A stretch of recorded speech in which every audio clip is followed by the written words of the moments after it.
Donkey Kong 64 is perhaps most legendary for how long and difficult it is to obtain 101% completion. The thought of speedrunning this category is on another level of crazy. Over its history, 101% was transformed from a giant collectathon into an onslaught of amazingly creative skips and frame-perfect tricks that were once thought impossible. 20 years ago, people would jokingly say Donkey Kong 64 speedrunners were insane. Today, that's no longer a joke.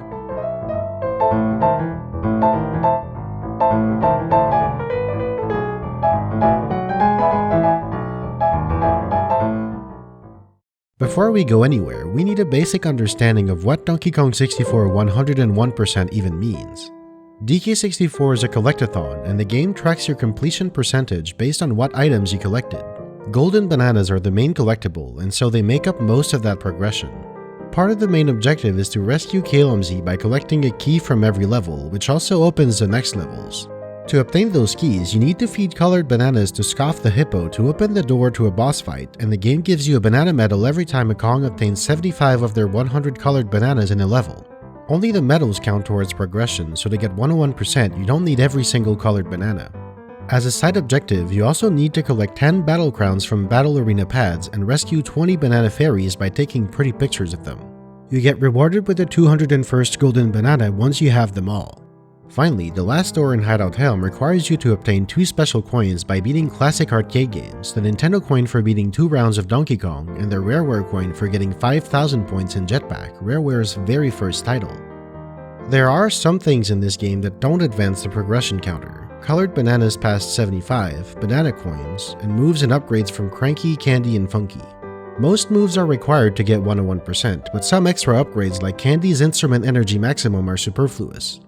Everything adds up to 100.4%, but there's a special exception in the code to round it up to 101. Once you beat the game, a special cutscene plays when you have everything save for one item, and another bonus cutscene plays when you have 101%. This is the goal of the speedrun. Our story begins only a couple of months after the game's release, in January of 2000. The Nintendo 64 was at its heyday and the public internet in its infancy. Jacopo Sorce was running a website called N64 High Scores. When Donkey Kong 64 came out, it only made sense to create a page for it. While people were mostly busy competing in the mystery menu minigames, the 101% completion in-game time leaderboard received its first reasonably good submission on February 4th, 2000, with a time of 12 hours and 56 minutes by Alex Penev. This run was played in several segments like a normal playthrough of the game at the time. No video was recorded of the run, but Alex Penev was one of the most reputable players of the time. He dabbled in most of the popular Nintendo 64 titles and set hundreds of world record speedruns and high scores in those years. Penev was quickly beaten by Steven Zvartius, another very prolific high score setter and speedrunner of the time, and he was way ahead of his time. Not only did he beat Penev by nearly 3 hours, barely missing the sub 10 hour mark with a 10:09, he played this run in a single sitting and recorded it on VHS tapes. Unfortunately, those tapes were lost to time, maybe recorded over. This speedrun would remain the fastest time on Sorce's leaderboard. In that same time, DK64 was discovered to have a few minor quirks. A friend of Penev, David Wan, had a website of his own that's still online today. David Wan's unique video game glitches is a treasure trove of tricks and glitches in games from the NES to the GameCube. Although Wan and his avid readers found several glitches, some pretty major, no one at the time incorporated them into speedruns. The old-school mentality had a fundamental misunderstanding of glitches and their function in speedrunning, lumping them in with GameShark codes as unfit for competition, unfair, or cheating. Donkey Kong 64 speedruns would remain glitchless for nearly a decade. Alongside N64HS, another website was thriving at the time, Speed Demos Archive. As they branched out into other games than Quake, SDA started receiving submissions for Nintendo 64 games, including Donkey Kong 64. The first submission they received for 101% was in 2004 from none other than a former GoldenEye champion in second place at the time, a legendary runner by the name of Wouter Jansen. The speedrun he submitted blew everyone away, because it was so bad. It lasted 14 hours and at times looked like a first playthrough of the game. Despite SDA not having any run for Donkey Kong 64 at the time, the run was rejected for not meeting the most basic standard of quality and was ridiculed in a scathing 50-minute highlight reel called Wouter Goes Bananas. Meanwhile, Steven Schwarz's time was just too strong. His 10:09 remained a known record until SDA finally received an actual quality submission. On the forum, Deutsch Joe announced his intention of doing a segmented run for the site. He took several months to plan, route, and execute it, but he finally pulled through and completed his run in August of 2006, the first run with surviving video evidence. DK64 101% in 9 hours and 2 minutes by Joe Vivel.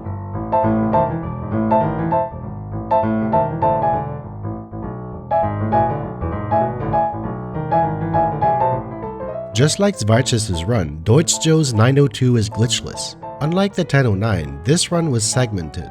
The general route was straightforward. Play each level in order, with some backtracking needed to fully complete Jungle Japes and Angry Aztec after you free all the Kongs, and Fungi Forest once you buy a rank 10 sprint to beat the rabbit in a race. Each level would constitute one segment, along with a small section of DK Isles. Joe Vivel's run clearly had some thought and practice put into it. He routed out each level precisely to reduce backtracking to a minimum. But the run was far from perfect. In Frantic Factory, when trying to get the Nintendo coin from DK Arcade, he game overed 3 times and lost over 8 minutes. He got lost later in the level because his brother burst into his room and distracted him. In Gloomy Galleon, he gets lost a few times and takes 2.5 minutes and 10 attempts to get this very picture. He fails Jetpack twice, the Cave's Baboon Blast scores 3 times, and its Battle Crown 4 times. He loses the Rabbit Race twice and the infamous Creepy Castle Beaver Bother Barrels 8 times in total. There are several routing errors and other mishaps, but otherwise, this run is quite good and it gets accepted to Speed Demo's archive as Donkey Kong 64's 101% speedrun. Everyone congratulated Deutsch Joe on his run, and many expressed surprise at the fact that the game could be done in under 10 hours. Soon enough though, people started to realize that it was possible to do much better, but no one wanted to step up and be the one to do it. Activity around the game dwindled a bit until June 9, 2009, when the legendary runner joined the SDA forum thread about the game, Manocheese. Manocheese was already well established in the Ocarina of Time community, coming up with the Uber challenge in that game, and he was coming to Donkey Kong 64 to break that game too. Donkey Kong 64 speedruns would no longer be glitchless, and they were about to get crazy. Manocheese's very first post about the game was immediately groundbreaking. He found a way to bypass Trough and Scoff and enter bosses without colored bananas. But since bananas were needed for medals anyway, this didn't save much time, only about 11 minutes of boring cutscenes. The very next day, he posts this video, Hideout Helm Early. This opened the floodgates. In the next weeks, Manocheese and others would scramble to formulate an any percent route while trying to keep up with the constant discoveries of new major skips and ways to enter levels early. 101% was a bit left out during this madness, but it wouldn't last. Once the situation settled in a bit, any percent had been brought down from 4 hours to just 1, and people took a step back and evaluated what this meant for 101. The most serious of these people was another new face who joined during the any percent gold rush, Lefty's Heroes. He figured that since Manocheese had a good grasp on the any percent run, he would focus on his preferred category. Together with Manocheese, Lefty's Heroes devised a completely reinvented 101% route, this time including glitches. A combination of tricks found on David Wan's website and Manocheese's new discoveries completely revolutionized the run. Once the route had been fully completed in September 2009, Lefty's Heroes sat down and started doing test runs. He immediately found huge success, lowering Deutsch Joe's record by 14 minutes with an 8:48. A week later, he completed a second run-through nearly half an hour faster at 8:20. In the following months, Lefty's Heroes put in the work to refine the route and practice each segment to eventually submit a new 101% run to be displayed on the official SDA page. It took him until March of 2010, but he finished a third test run with a revised route. And this time, he struck gold and saved a full half hour, 7 hours and 50 minutes. From there, his progress slowed significantly. He continued to chip away at the route and practice on and off for almost a full year until he was finally ready to have another go in February 2011. He finished in 7 hours and 29 minutes and set the goal for his official run at 7:20. That was what he was going to work towards and what he would be satisfied with. But Lefty's Heroes grew increasingly annoyed by Donkey Kong 64's autosave system. For any typical game, a segmented run is a collection of optimized segments pieced together. DK64, however, auto-saves at every major collectible, tag barrel, and loading zone, and it doesn't have any way to copy save files. Therefore, runs were technically segmented, but you only had one try for each segment, essentially making it single segment with several breaks. So Lefty's heroes hit his breaking point. If running this game segmented was functionally no different from a single segment, why not just run it single segment? He took that decision in April 2011 and then promptly got a new job and never had time to do a full run. Almost a year later, Lefty's heroes returned to the SDA thread and announced that he had completed one run in 739 and that yes, he still had plans to do a single segment 101 speedrun submission to SDA and aim for 720. But somebody joined that thread that would rattle those plans. One of the best Super Mario 64 speedrunners at the time, coming in fresh from running that game at Awesome Games on Quick 2012, was taking an interest in Donkey Kong 64 101%, CFox. CFox was initially a bit clueless about the state of the game, its glitches, and what 101% even entailed exactly, but by the end of May, he was ready to learn the 101 speedrun. And he wasn't messing around. After just 1 month, he sat down to play 101% in one sitting live on stream, and you could tell he was practiced. Here's a quick overview of the tricks he used throughout the run. Phase swimming, used in Gloomy Galleon for the most part. Originally called swim through vertical walls, phase swimming is a collision glitch triggered by exiting first person when your facing angle is in a certain quadrant. After leaving first person underwater, you can pass through almost any wall so long as you swim in a straight line along this direction. Swim through shores, used to access the Banana Fairy Island early to get the camera and the shockwave move. When you press Z to dive underwater, there's a brief moment where you can swim through floors. You can extend it indefinitely by constantly tapping B, letting you slowly swim through the beach and to the island. Moonkicking, used sparingly throughout the run, mostly to access Frantic Factory and Crystal Caves without opening their lobbies. By cancelling an aerial attack with a kick in the first few frames of its animation, you can get a kick which has 1/8 the normal gravity. Moontail, a Diddy trick where you cancel a double jump with a standing attack on the next frame. You can jump out of that standing attack to gain slightly more height than a backflip. He used it to access this Beaver Bother bonus barrel in Frantic Factory without having to drop in from R&D, saving some backtracking. Ledge clipping, originally called see-up clips. In spots where a floor and a wall meet, there are many places throughout the game where the geometry is slightly imperfect and there's a tiny gap. It's possible to fall in that gap if your position is exactly right and you're completely still.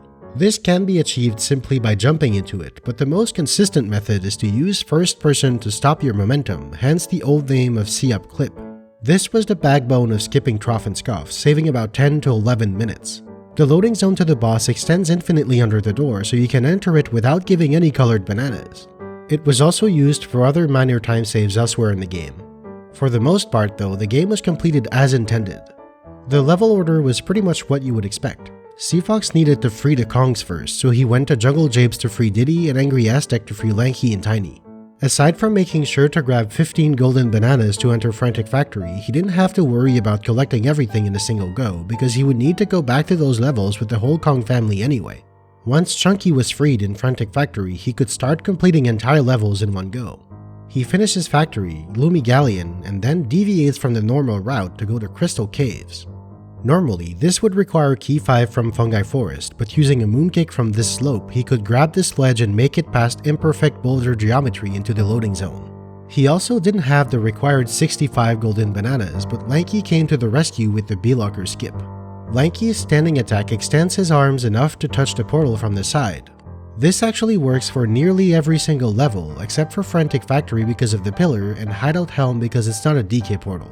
As we know, Hideout Helm already had a different method of bypassing B-Locker, and in fact, a much easier version was found shortly after Manocheese's initial discovery.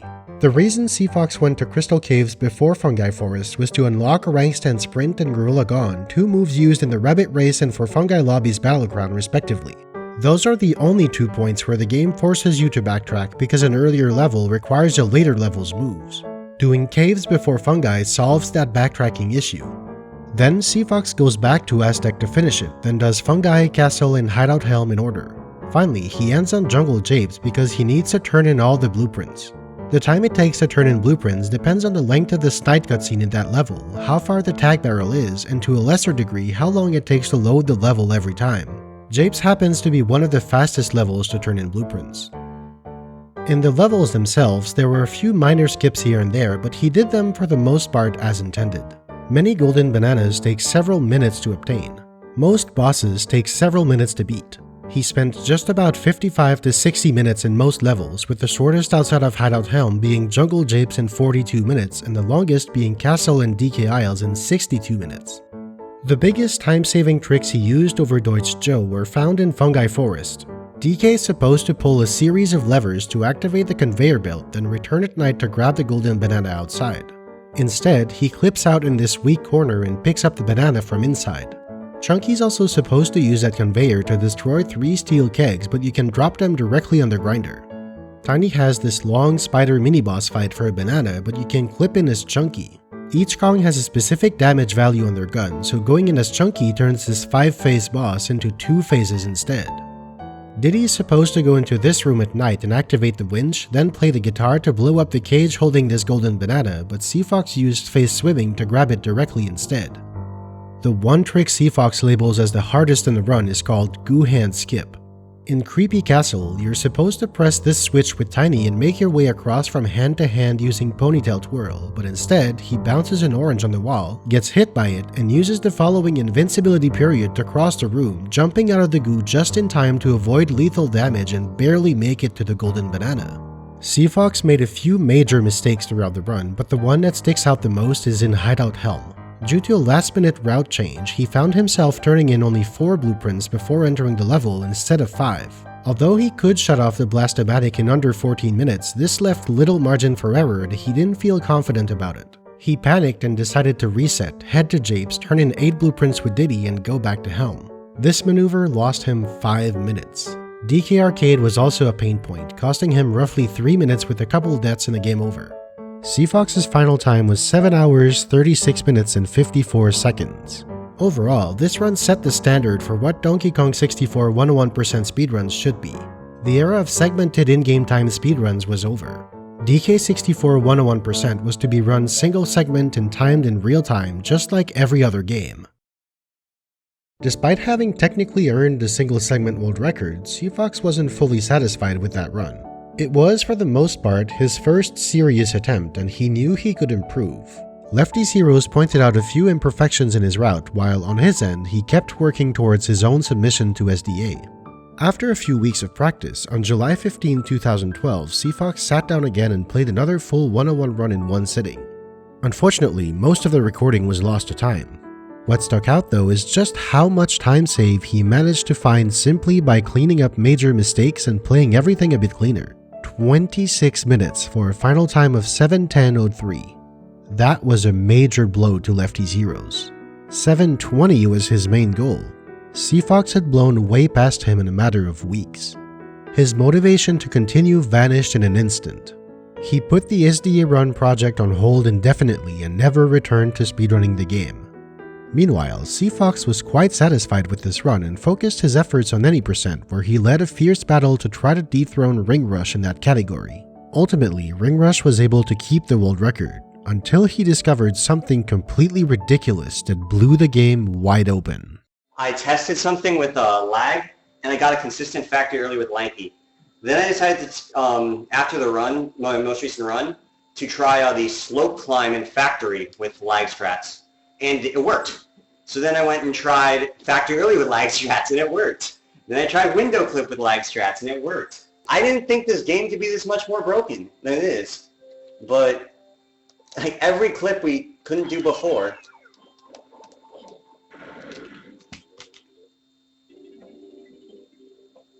GG. This game's destroyed completely. There's no hard tricks left.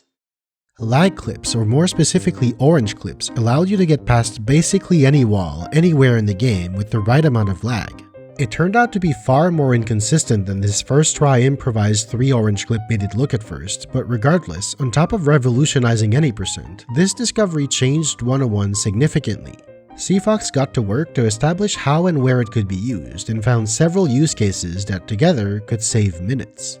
He implemented 8 of them into the 101 route. In Factory, he goes from the start of the level straight to Lanky's golden banana at the top of the production room, which doesn't need the switch to be pressed to appear. He also clips past this window to access the lever that opens the Battlecrown pad faster. In Aztec, he clips at the Stealthy Snoop bonus barrel, skipping having to press the switch in the Llama Temple to open this door. In Castle, he skips the entire library room by clipping through the exit door and grabbing the banana that's sitting there. In Helm, he skips directly from the beginning to the Blastomatic, saving about 30 seconds. In Japes, 3 different clips save a couple of trips back and forth to Cranky's area to open golden banana cages and allow him to beeline to this area and collect the banana bunches from under the floor. Additionally, around that time, someone named Marquis on the SDA forum posted another major discovery, skew. When swimming underwater, you can tilt your Kong up and down. This angle gets reset automatically when you surface and you jump out of the water, but if you clip outside of the body of water, you can be underwater without actually being in water at all. From there, you can cancel the underwater state instantly by taking damage or hitting a slope. Your Kong gets to keep this tilted angle. When facing all the way up, you can simply walk through any wall at will. This had an immediate major use case. It could be used to enter the tree in Creepy Castle without ever opening it, rendering the Baboon Blast course useless in 101. It was also used in Fungi Forest to cut through walls and shorten navigation between areas when doing the Apple Golden Banana. In December, Seafox worked on a route overhaul to not only include these new tricks but rethink the level order. He placed the Aztec Revisit immediately after Fungi, which let him enter the level with leftover homing ammo to speed up the Vulture Golden Banana by at least 20 seconds. Going into 2013, armed with orange clips in his reworked route, Seafox was ready to tackle the next goal for 101, sub 7 hours. The new tricks paid off immediately. On March 21, 2013, Seafox completed the 101% speedrun in 6:56:54, completely eclipsing his 7:10 from the previous summer. No video of that run was saved, but that didn't matter because he beat it again 2 weeks later with a 6:54:20. On top of all the clips and skews saving several minutes, he was also just getting better at the game. Failing bonus barrels like Beaver Bother and falling out of battle arenas still happened occasionally, but he was getting way more consistent at them. He also added a couple of tricks to speed up slow golden bananas. In Castle, a Moontail to skip lowering the chains in this room, and an out-of-bounds trick to shoot from the water and hit the targets without sniper scope for DK's tree banana. In Aztec, Chunky is supposed to fight this gauntlet of claptraps, but he skips it using skew to fall below the room and jump into the banana. Finally, he used orange damage invincibility frames to collect 2 things for DK, the Caves Lobby banana and the Helm Lobby blueprint. After this 6:54 run, 2013 would shape up to be the year of Seafox. His 101 streams were gathering more and more attention on Twitch, and he slowly became one of the most watched speedrunners on the website, pulling in several hundreds of viewers. He kept doing 101 runs when he had the time, and he kept lowering the record more and more. A 6:51:52 on June 13th, followed by a 6:50 flat. Seafox was unstoppable. His route was on point, his gameplay was on point, he was prepared for anything. But nothing could prepare him for this run.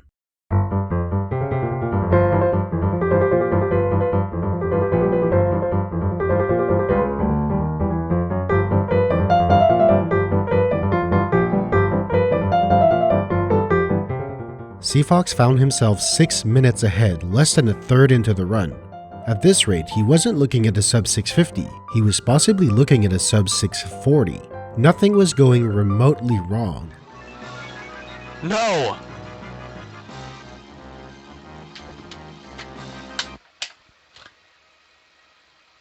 Okay.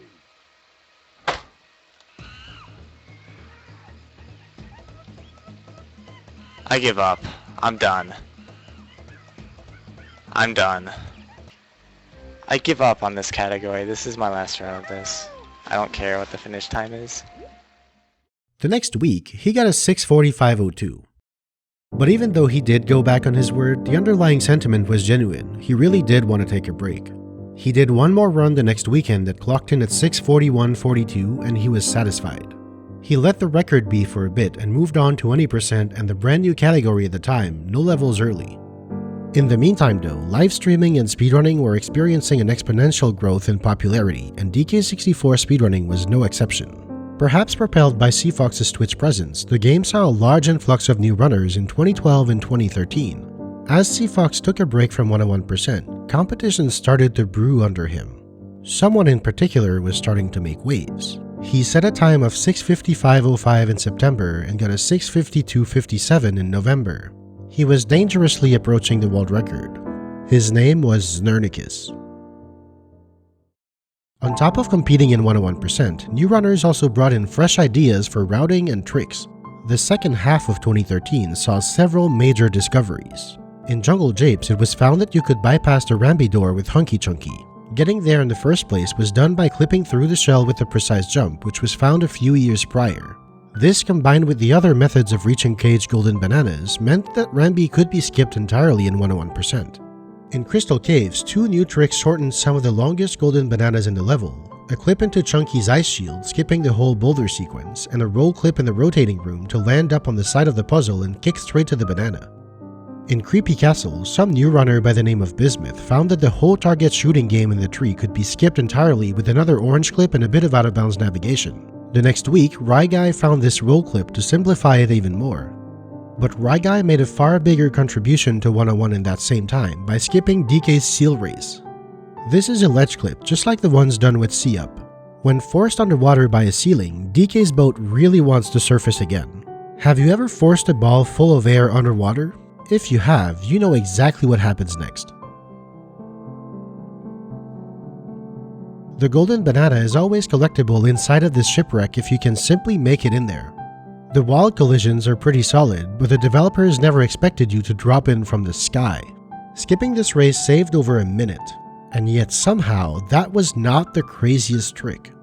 The most ludicrous discovery was a joint one between Seafox, Znernicus, Ringrush, and myself. The Aztec Beetle Race skip. After ledge slipping on the sidewall at the start, you can fall halfway down the slide with a crouch drop. When a Kong is crouched, they aren't considered to be falling, so you can avoid things like fall damage or, in this case, failing out of the race. Once Tiny lands below, she can make her way down with more crouch drops and collect the golden banana without actually racing the beetle. This intense trick only saved about 15 seconds if done perfectly. The combination of competition and fresh discoveries lured Seafox back to 101. He fired up his stream on November 30th, 2013 and put all of the new tricks to use. He found himself a few minutes ahead of his old record once again, and he closed it out in 6 hours, 37 minutes, and 12 seconds. Gold? Wow, that was so bad. The year turned to 2014 and Donkey Kong 64 was featured at Awesome Games Done Quick as an any % race between Seafox and Znernicus. Meanwhile, just as hotly contested was the race for the 101% world record in the sub 630. Znernicus had grown into a fierce any % runner, fighting Seafox and Ringrush at the top of the leaderboard. It was obvious he had the skills and the patience to challenge the 101 record as well, and soon enough he did. On February 9, 2014, Znernicus did a 101% run to improve his 650 and try to inch closer to the record. He gets off to a good start and it just keeps on getting better. I gold by 51 seconds. By the time he leaves Creepy Castle, he's 10 minutes ahead. Cool, 9-second gold. Even better, his next split had a huge time loss in his personal best. He ends up leaving Hideout Helm 15 minutes ahead of his 650 and on world record pace. And he finishes the run in 6:36:10, a new world record. 10, okay, cool. This run didn't use any new tricks that Seafox wasn't already using in his 637. Znernicus simply played it better. That's a strong PB though, and it's actually a record too, as the chat knows. This was a good run, I guess. However, he wasn't satisfied with this run, and he knew there were plenty of mistakes to fix next time. It's a long run. With the number of mistakes in it, I would like to improve it. But before he would go and do that, he felt that the 101 route was in dire need of another rework. And so work began to think over the entire route yet again. Hideout Helm was moved way up in the order, immediately after Gloomy Galleon. A simple clip through a weak part of K. Rool's face and the backflip clip to skip B-Locker meant that Helm could be completed as soon as you had enough blueprints with a single Kong and all the moves to shut off the Blastomatic. It made sense to do it here because it shortened the overworld navigation by quite a bit. But how do you get all the moves to go to Helm after just the first 4 levels? Well, by visiting Crystal Caves before even going to Angry Aztec. As it turns out, DK can not only enter Cave's lobby early, he can enter the level itself just like Lanky can with an extended slap. In fact, he can enter all the same levels this way. The only caveat is that because DK's hitbox is front heavy, he needs to jump at B-Locker while facing away to be able to get slightly closer. Entering caves this early in the run streamlined buying moves so much. Everyone's moves were all available for purchase basically from the start. The only exception was Super Duper Simian Slam and Sniper Scope in Castle, but one cranky revisit for the Rareware coin was needed at some point anyway, so it didn't really cost any time. And speaking of Sniper Scope, you don't need to revisit Funky if you simply don't buy the move. Sniper Scope allows you to zoom in and out in first person, but it also greatly extends the range of your shots. Sniper is supposed to be used several times in the level, but finding all of these skips and workarounds finally amounted to obsoleting the entire thing.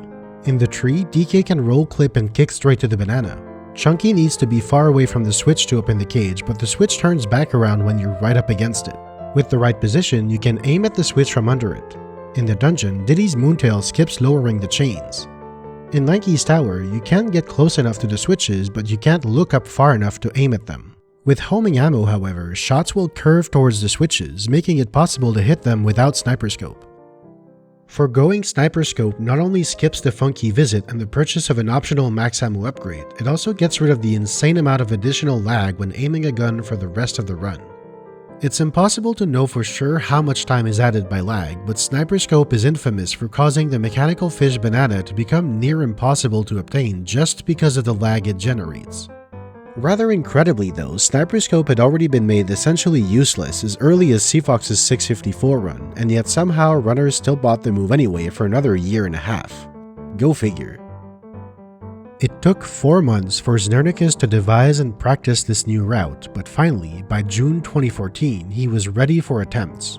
On June 20th, he had this run. Well, that's disappointing. The reason for these splits is simply that his first Angriastic visit was much longer than before. He had a mixed bag of new and old split times, which basically meant that he would have no idea what his pace would be until the routes matched up again, right at the very end of the run, just before entering the final battle against K. Rool. Znernicus premiered a couple of new tricks in this run. First, the orange clip to the lever had a stupidly simple optimization. If you simply clip the other wall instead, you can go straight to the crown without opening anything. In Gloomy Galleon, Diddy's infamous mechanical fish banana could be sped up tremendously. With a precise double shot, Znernicus hits both top targets at once, which breaks the whole cycle. The fan keeps spinning as targets become active, and he shoots them through the fan to complete the whole thing a good 30 to 40 seconds faster. As the run advanced and the splits flip-flopped from minutes behind to minutes ahead, he still had no real measure of how well he was doing. He estimated that he was probably on record pace, but not by much. But then, he finished Jungle Japes. And Japes is done! Almost 9 minutes ahead of the world record. Comfortably sub 630 pace. Oh, I am on sub 630 pace. Now I really hope I didn't forget anything. All he had to do was make sure he didn't forget anything and cruise to the finish. And yes, the risk of forgetting something in a 101% run is actually real. With the run this long and with so many collectibles, there are dozens of things to pick up that are incredibly easy to forget. The most common culprits are colored bananas leading to missing medals and blueprints leading to missing golden bananas way down the line at the end of the run. It was common practice, even for top-level runners, to do a quick check of the total screen before heading to K. Rool, especially when using a new route and when sufficiently ahead. We're ready to sub 630. Yeah, 627.30. Alright, well I got the sub 630. I'm not really sure what my next goal time is. Yeah, sub 625 should be doable. Sub 620 is probably possible, I agree. Znernicus let up a bit and spent the rest of the summer playing other games and categories. In the meantime, someone else who joined in the boom of 2012-2013 suddenly made a splash, Tudos. Originally focusing on any percent and no levels early, Tudos started 2014 with a 101% run in a bit over 10 hours, as is typical for someone first learning the category. He ran it back in 8:45 in March, then got it down to 8:12 and 7:43 at the end of May, and that's when he really kicked things off. In June alone, he got his time down to 7:36, 7:30, 7:19, 7:06, and got the sub 7 on July 3rd. In September, he came back and took 19 minutes off his time with a 640, then a 630 the next month. On October 21st, Tudos, now only 3 minutes off of Znernicus' record, fired up another 101 stream, and this is what happened. Oh my god, those beaver bothers were incredible. Oh my god. At 3.5 minutes ahead of his personal best, Tudos was now officially on world record pace. All he needed to do was close out the run. Ugh. Wow, this guy... Hello? Dude! What the hell, dude? I can't play my instrument either. Oh my god! You've got to be kidding me, dude! That was the worst luck I've ever seen on that guy. Tudos never recovered from that time loss. He finished in 6:29, a personal best, but he was still shy of the record. This record is going down on Thursday. See you guys then. What he did accomplish, however, was to light a fire under Znernicus to come back to 101 the very next week. Yeah, sub 625 should be doable. That was Znernicus' goal when he got his 627 back in June. This time, no big reroute or anything, just a couple new discoveries. In Jungle Japes, a trick from any percent that Tudos and I discovered made its way into the run, Bush Bush. Generally speaking, object collision takes precedence over wall collision, so in some cases you can get an object like this bush to push you through the wall. This cut the entire beginning section of the level and let him go straight to the main area. He made sure to still trigger the cutscene where Diddy screams for help and to cancel it with the first time text for tagging a banana port warp like it had been done for years. Bush Bush is only reasonably doable with DK, so Warp 1 has to be tagged for the later revisit. Another find was skipping golden banana dances. If you're flying high enough above the ground or underwater, collecting a golden banana won't trigger the 5.5 second long dance. But another interesting special case is if you're taking damage. It turns out that it saves time to throw an orange at yourself to damage yourself into golden bananas. The only other major new trick was for the rotating room in Crystal Caves. The roll clip to the side of the puzzle that Seafox used was obnoxiously hard and inconsistent. In fact, it was so bad that Znernicus had stopped even going for it. However, a new moonkick was found, a specific type called a ledge kick. You can do this almost anywhere when there's a slightly higher ledge, but the kick is frame perfect. You also have to turn around so your back is against the wall to land on this beam, again because of DK's front heavy hitbox. Other than that, Znernicus' plan to get sub 625 is just to play better. And although the run gets off to a slightly rocky start, things start to take off in Gloomy Galleon. And really take off in Hideout Helm. By the time he exits Angry Aztec, Znernicus realizes that this run is something special. I thought most of my time save possibilities were in the second half of the run, so things could be very good here. I could get a very good time. And boy was he right. Oh yeah. Oh yeah, actually, it wasn't even that close.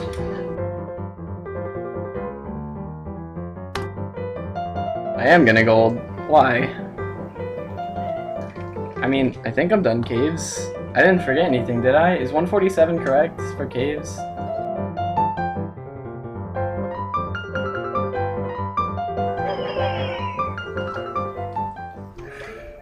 Come on, man.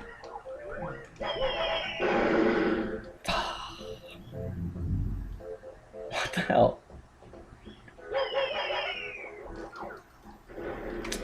Dude, lanky, why? That freaking... Wow. What? I made it? What? I could have sworn that was not going in. Wow. That sucks though, because I lost so much time. He ends up losing nearly a minute in Japes, entering K-Rool pretty much exactly 10 minutes ahead, and he closes it out in 6:17:34.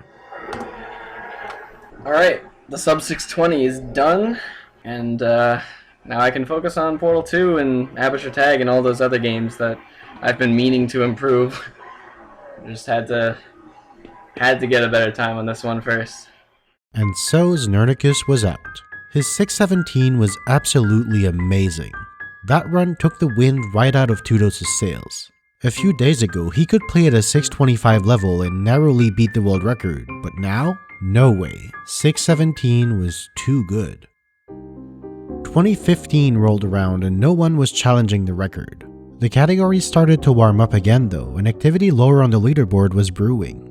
In just the first couple of weeks of April, runs were popping up left and right as new faces were making their mark. TJ Blakely with a near 9-hour run, Arch Ghostkins with an 831, Kiwi Killer with a 729, Emo Arbiter with a 717, Connor 75 with a 652, and MCAT with a 634 was now sitting in 3rd place. Even Tudos improved his run to a 624.54 on April 15th. But everything would change on the very next day, the fateful April 16th.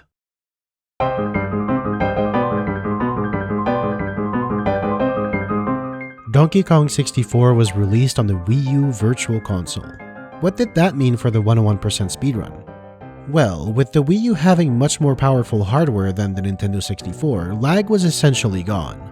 However, it was unfortunately replaced with input lag. 1/4 second of input lag.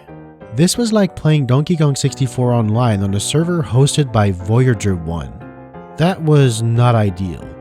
Game lag being gone meant two things. First, orange clips were out, which obviously was going to cost some time. Alternatives to a lot of them existed, so that would only end up costing up to a minute. And second, the game would no longer slow down where it used to in laggy areas.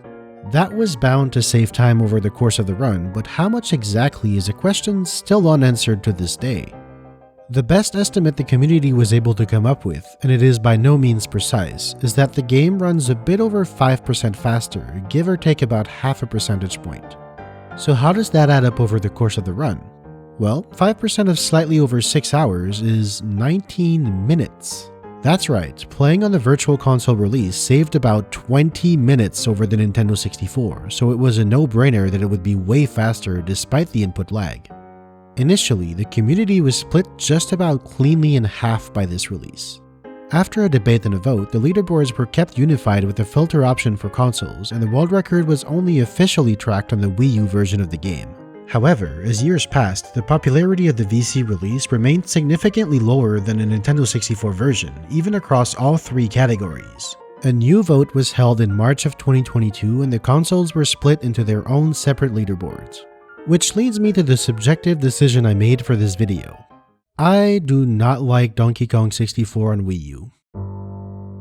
It was a poorly thought out release that introduced so much input lag that the game is nearly unplayable. It's just not fun to speedrun. So I'll take this moment to congratulate Tudos on taking the first world records on VC and Connor 75 for his impressive domination for 7 of the past 9 years. Falcon had a 2-year stint with the record and Connor was overtaken by the excellent Japanese runner Signa in March 2024. From this point onwards, the focus is going to be on the world records only on the Nintendo 64 version of the game. As it turns out, the Wii U release was not the only major shakeup in store for Donkey Kong 64. Not even 2 months later, prolific glitch hunter Xcord posted a video of a strange glitch that had been brought to his attention in YouTube comments by someone named Adam Whitmore. Dug it done quick. Now this glitch was obviously very useful as it could end the Dogadon fight instantly, saving over 3 minutes. However, its full effect completely baffled everyone.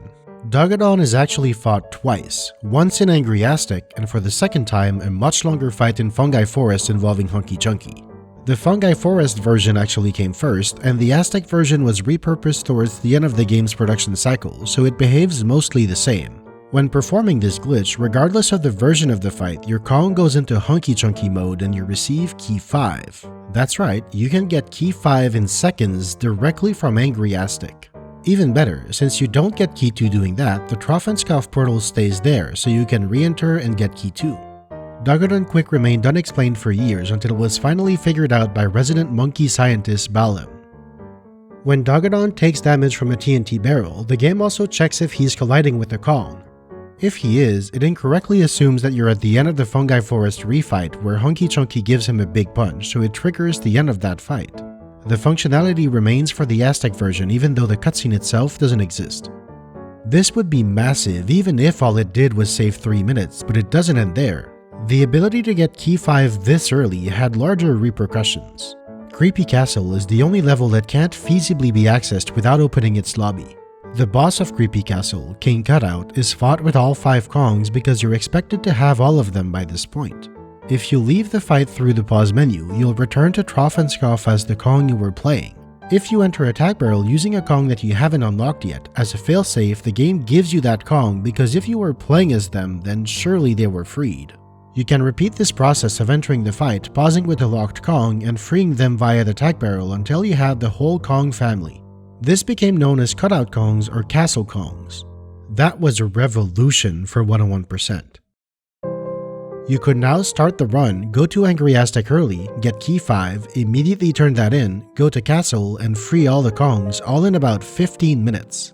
Then you would buy moves which would all be accessible because you went to Castle, and you would be ready to complete all the levels in a single visit. The 101 route had to be completely rewritten from scratch. This discovery was amazing, but it actually wasn't quite clear if freeing the Kongs through Cutout really was much faster. Its advantages over what came to be called Organic Kongs were partially mitigated, and it had its drawbacks. First, Key 5 early wasn't exclusive to Cutout Kongs. You could do an Organic Kongs run and still do that. Re-entering the Cutout fight several times adds up to a couple of minutes that the Organic route doesn't need to do. On top of that, even though freeing Kongs does take a bit of time, it rewards you with a golden banana that you still need to go and collect with Cutout Kongs. Nearly all the moves unlocked by Castle are also unlocked in caves, so the Castle route only skips a little detour to caves that the Organic route does. Finally, the Organic route does have to enter Japes and Aztec twice, but the Castle Kongs route still needs to enter Aztec and Castle twice. All this to say, it was near impossible to know how much time Castle Kong saved, if it even saved any. The estimates were anywhere from negligible to roughly about 2 minutes. The new route Znernicus came up with had him go to Aztec and Castle to free 4 of the Kongs, then buy Monkey Port and use it to go straight to Factory from above. Once in Factory, he would free Chunky, buy all the moves for all the Kongs in one visit, and continue with a slightly different level order: Galleon, Helm, Castle, Caves, Fungi, Aztec, Japes.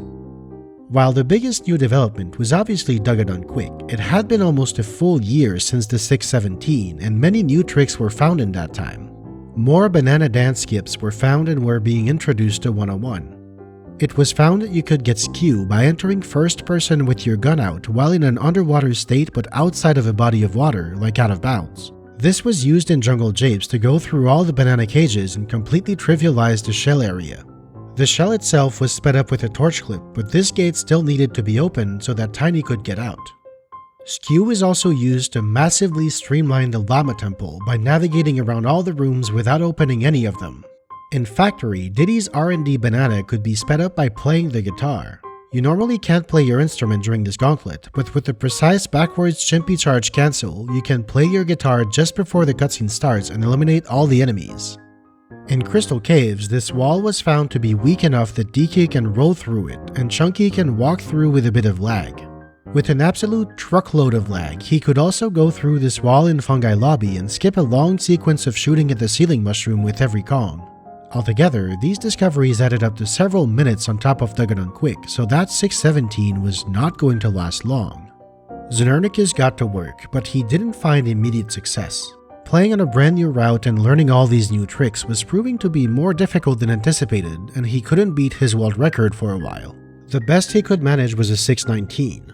It took him until October 24th, almost an entire year to the day after he got it, to finally get a run ahead of his 617. Note that he's running against a 622, so he's not as far ahead as he seems to be. He fired so many shots at me. Oh, he actually froze me. Hopefully that wears out before the cutscene's over.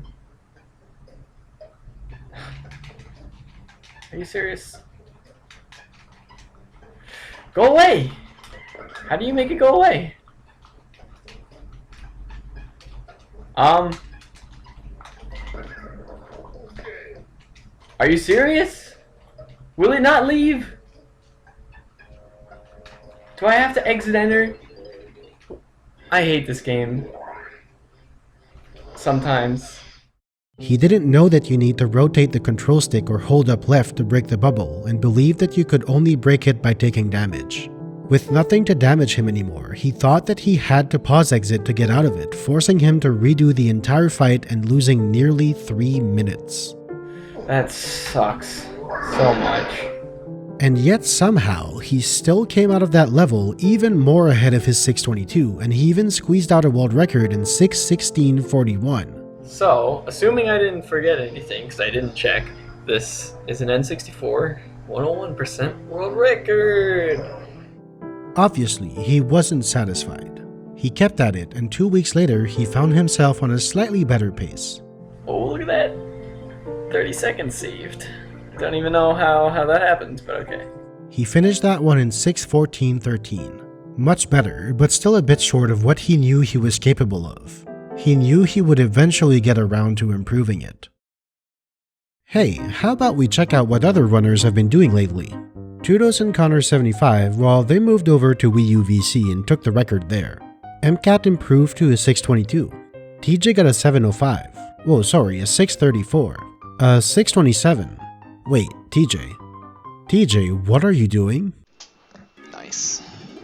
Yo, look at this split. Good, I got it. Wow. There we fucking go. Sub 610 101 on N64. Remember when I said that it was impossible to know how much faster the Castle Kong's route even was? Well, TJ was playing on a new organic Kong's route. As far as new tricks went, TJ's run really didn't have anything special, simply 2 easier ways to do some skips. He replaced an unwieldy orange clip with a banana push, similar to the bush in Jungle Japes, and he replaced a precise jump into Chunky's igloo with a simple jump aerial through a weak wall. That's it. He simply came out of nowhere at light speed and straight up played way better than Znernicus. 2015 turned into 2016, and 101% was about to have a major turn of events. The game's most dominant any percent runner, Ringrush, had never done a 101% speedrun before. He received friendly peer pressure for years and years, and always said that one day he would do one. Well, he kept his word, and the day had come. Ringrush announced that on February 13th, 2016, he would release his 101% speedrun. His tool-assisted speedrun. In the weeks leading up to the release, it was decided that for fun and games, during the livestream reveal, the run should be compared against a real-time world record. That extra bit of motivation got Znernicus and TJ to do some more attempts, as well as another runner who secretly snuck up into second place, ahead of Znernicus. It was me. Instead of settling for comparing with the world record, however, TJ, Znernicus, and myself decided to run using the exact same route and the exact same set of splits. We took the sum of our combined best individual splits and used that for the comparison. So we worked on improving our times as much as possible leading up to the task reveal. After I knocked down Znernicus to 3rd place on February 3rd, he quickly fired back with a new world record of 6:06:48 on the 6th. The very next day, TJ finished his own Castle Kong's run with a 6:05 flat. We kept playing until the release, but the record was not beaten again. Ringrush's run came out. It wasn't quite a real task. He called it a low optimization tool-assisted demonstration, a LOTAD. And his final time would shock the whole community. 4 hours, 42 minutes, and 8 seconds. Of course though, that's to be expected. Tool-assisted runs save time in ways and amounts that are so unrealistic that you can never expect a real-time run to even begin to think about matching them. But what about the combined sum of best between the top 3 runners? That would be an actually reasonable ideal run. Well, that turned out to be 5 hours, 47 minutes, and 31 seconds. Comfortably under 6 hours. We had our work cut out for ourselves. We all knew what to do. I knew what to do. I had to be the first person to finish 101% in under 6 hours.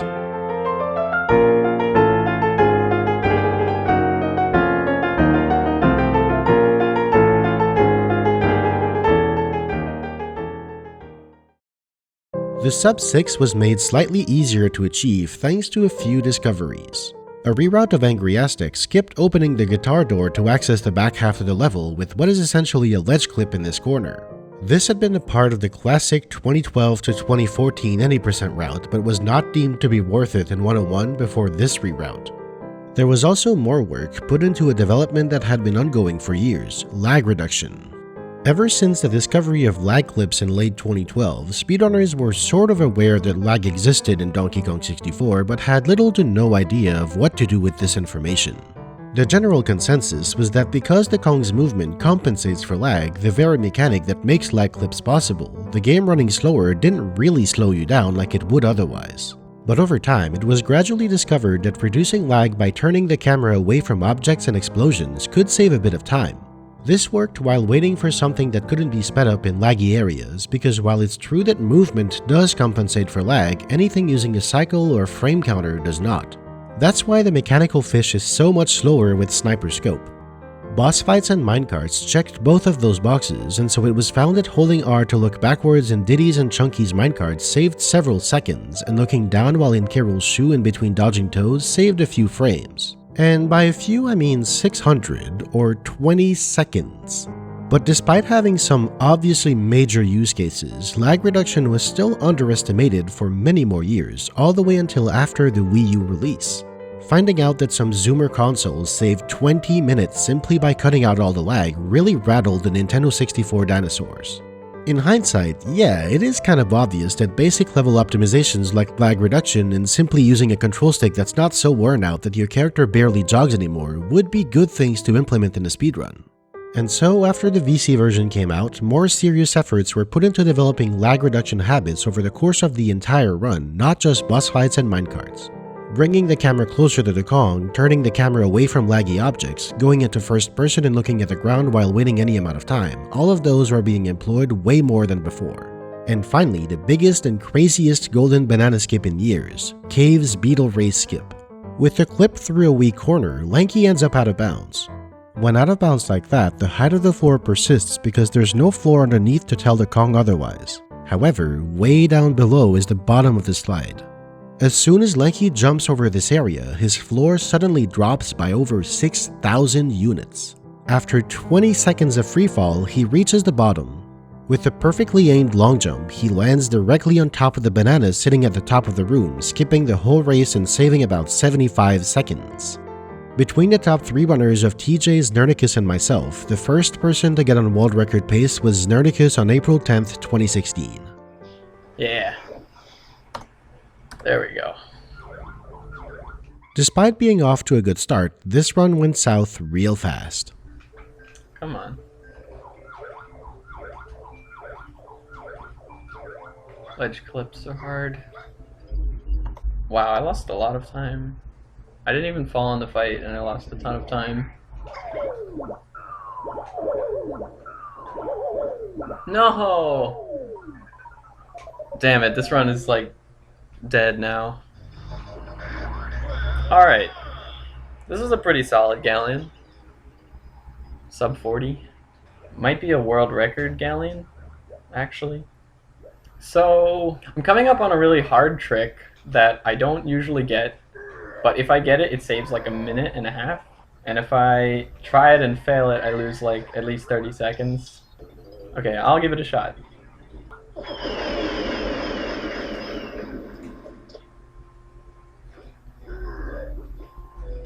I'll try one more time, but that's it.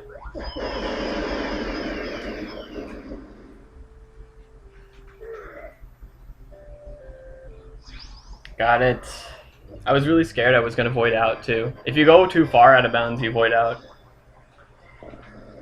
I should not be going for the pause on these things. Okie doke. We're now ahead because I got that trick. 3 levels left to go. Fungi Aztec Japes. And just like that, he was back in it. And it kept getting better. Nice. 3 jump. By the time he enters K. Rool, he's on world record pace by 2 minutes. I really hope this still... I might have screwed something up here. I wanted to throw the banana more. Damn it! This is ridiculous. How do you lose this much time on Lanky Phase? He loses almost 1 minute to a terrible lanky phase, but he still pulls through and finishes in 6:03.53. Alright, 6:03, PB, and record for the N64. I don't know what to say except I gotta get sub 6. That's pretty much all there is to say. Gotta get sub 6. A few weeks later, Znernicus finds himself 3 minutes ahead after only an hour and a half. The run flip-flops a bit, but he stays on roughly the same pace for the next 2 hours. With 2 minutes to save for free and Angry Aztec, Znernicus is functionally on sub 6 pace, until Fungi Forest happens. Damn it! I hate the camera there sometimes. It just like, it refuses to look.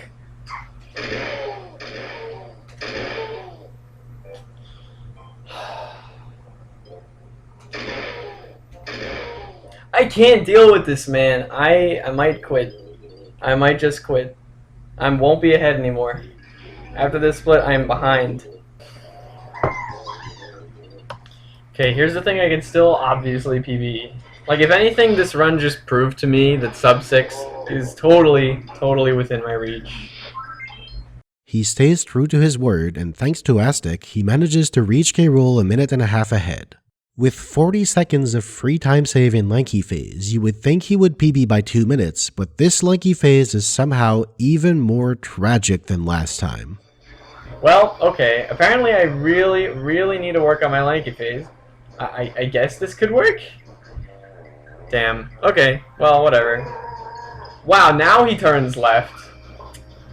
Good one, K-Rool. So he finishes with a time of 6:02.27. What a silly run.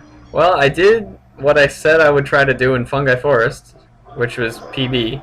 Like, I was actually 4 minutes ahead, and I had 2 minutes to save in Aztec, as you can see. So I could have PB'd by 6 minutes, putting me at like 5:57. But that didn't happen. At this point, Znernicus is the one poised to take sub 6. He can get it any day now. In the meantime, a slight modification of the 101% rules that had been made a couple months prior was about to have a significant impact on the run. DK's Fungi Mill and Galleon Seal Rays Golden Bananas can be collected before you're normally intended to. These special versions of the Golden Bananas aren't intended to be reachable, so they aren't restricted to DK only, and collecting them early doesn't set the flag for the Golden Banana, which means you can leave and re-enter the level and it will still be collectible. Golden Banana duping has been and always will remain banned in 101%, but what did get allowed is collecting these bananas with the wrong Kong. For the Fungi Mill, this simply streamlined the room a bit by doing the out of bounds with Chunky instead of DK, saving a couple of tags. But for the Seal Race, it replaced a convoluted skip with this one. The default speed for the boat is the speed Lanky goes at in Puff Toss. DK was specifically made much slower for his Seal Race. So if you enter the Seal Race with the wrong Kong by face swimming, you can have the much faster boat speed in the Seal Race, which breaks things a bit. It turns out that collision in the Seal Race is only really solid at DK's boat speed. Together, those two changes saved close to a minute. Two other tricks also made their way into the run. After beating a boss, the Trofenskov portal archway remains solid even though the portal disappears.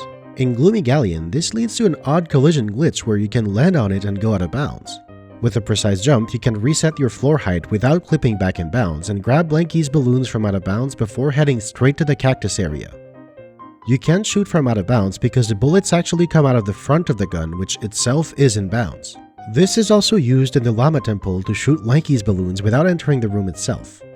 The second one was in Chunky's 5-door cabin room in Crystal Caves. You're supposed to slam these targets to make a Gorilla Gone pad appear. If you get spotted, you get shot down. There's an invisible wall around the middle that prevents you from simply triggering the alarm and jumping into the barrel before getting shot at, but the wall doesn't extend up far enough. It turns out Chunky can jump over this wall by climbing onto the shelves and performing a skid jump. When you turn the stick around quickly, your Kong goes into a skid. By pressing A on the very next frame, you can jump and skid at the same time. While skidding, your Kong is considered to be grounded, so you can't do any grounded action out of it, like crouch or jump again. This lets Chunky double jump, which gives him the height and distance he needs to clear the wall and jump into the barrel from above. After beating the minigame, you automatically enter Gorilla Gone mode so you can walk out safely. Altogether, these new finds were making sub 6 more and more attainable. It was finally time for someone to beat the world record again.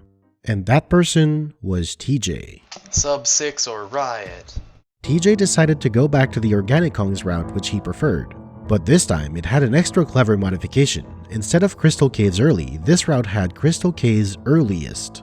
TJ goes to caves before even going to Jungle Japes. He only needs to enter the level to unlock moves, and then he uses a ledge clip in the lobby along with the orange damage invincibility trick to grab DK's Lava Golden Banana as the first in the run. And here's what this does for him. After leaving the lobby, he goes to Tag Warp 2 so he doesn't need to climb up here again, and he drops the Japes lobby from above. It's a recurring theme that many obstacles have sidewalls but no top hitbox when you're not expected to drop in from above. This skips the first KLMZ visit, which means he will only visit him once he has key 1 to open Aztec lobby. He can get the golden banana sitting in the rock once he visits Japes for the second time, and he can still enter the level thanks to the Caves lobby golden banana. Armed with this new organic route, TJ was ready to make history and get not just a world record but a sub 6 hour time. Unfortunately, because his previous runs were either on cutout Kongs or on a different Organic Kongs route, he had no comparison point to run against. So he ran with blank splits, unaware of his pace for the whole run. It had its ups and downs, but was generally pretty good with few major mistakes. He had a good feeling about this. Once he approached the end of the second Japes visit, he could start having a look at his pace to judge if sub 6 was achievable. He entered Snide's HQ to turn in blueprints at 5:33. Blueprints are 6 minutes, then Japes has about another 3 minutes to go, and there's a bit under 15 minutes to the end from there. Added up, this means he was on pace to get about 5:57. Wait, was that only 7 bananas? You're fucking kidding me. I forgot Chunky's Caves blueprint. Remember when I said how easy it is to forget one thing in this run? Yeah. Not only does he have to go back to Crystal Caves, he needs to revisit Snide to turn in one more blueprint. This is gonna cost at least 2 minutes. This is gonna be close.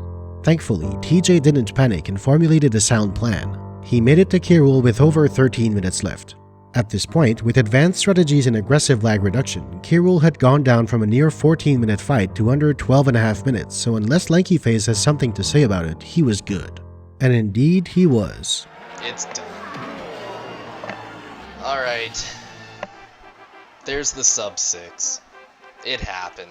Needless to say, he wasn't happy with the run. I'm not happy with the run though. Well, he said it anyway. And so he didn't stop. 5 days later, on June 17th, TJ was doing offline attempts when he went live in the middle of a run that was over 3 minutes ahead, not even 2 hours in. How did he get on such a crazy pace? Well, a route change took a long section of Aztec 1 and put it in Aztec 2 instead, which means he was about 2 minutes slower than the split suggested. And indeed, after losing a bit of time, he came out of Aztec 2 basically tied. However, he did have a free 2-minute time save if he didn't forget anything, and this time he didn't. He closed out the run in 5:57.09. There we go. Still not a good time. I will fix this. He never did fix this. That was TJ's last 101% run. With shared leaderboards, Wii U VC was undoubtedly the version you had to play on if you wanted to compete. TJ was demoralized over this. When Wii U became faster than Nintendo 64 in the last of the 3 main categories, any percent, that was the final nail in the coffin and TJ quit speedrunning DK64. Over 8 years later, it still stands as his personal best. With the honor of the first sub 6 being already claimed, there wasn't much motivating the top runners. Znernicus did end up improving his time to 6 hours and 26 seconds in August. I did not improve my 6:13 and stayed in 3rd place. As 2016 turned into 2017, everything was quiet in DK64 101%. Until the fateful morning of January 28, 2017, when runner and scientist Isotarge innocuously posted this. A completely undiscovered rainbow coin hidden in plain sight. No one could believe it. Every record invalidated. Gaming journalists were all over the story. 101% had been a fraud all this time. The community imploded. Just kidding. As comical as the rainbow coin that went 17 years undiscovered is, it didn't actually change anything in the 101% landscape. Coins are only required insofar as they get you the moves you need to get 101%, but the game is so generous with them that the money problems are solved by about 12 minutes into the run. Nothing changed for 101%, and so everything was still dead quiet in 2017. At least on Nintendo 64. Over on Wii U, someone was putting up an absolute clinic, Connor75.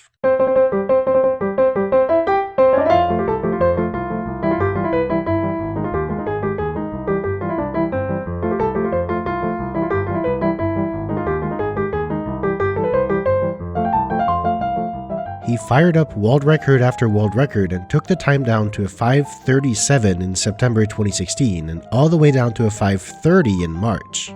It was clear that this wasn't just a Wii U versus Nintendo 64 difference. Connor75 was on another level. With a 20-minute lead over his closest competitor, Connor decided to try his hand at the Nintendo 64 version. After the release of Wii U, he had done a couple of runs on Nintendo 64 and brought his time to a 6:14, but in March 2017, he decided to give the record a go. He got his time down to a 6:05, 6:02, 5:59, 5:58, and finally, on May 29th, Connor75 reached K. Rool on pace to set a new world record. As he was about to get the final hit, memories of the first time he was on pace to set a world record on VC came rushing back. Oh my god, oh my god, oh my god, oh my god, oh my god. How? That did not just happen. That did not just happen. He paid tribute to it, but this time he did press the B button, and he set a new Nintendo 64 record of 5:55.48. 5:55.48, N64 world record. This run used the same organic Kongs route that TJ used, since Connor was used to it already. Cutout Kongs required an orange clip to get into Aztec, which wasn't possible on Wii U, so Organic Kongs was the de facto route on VC.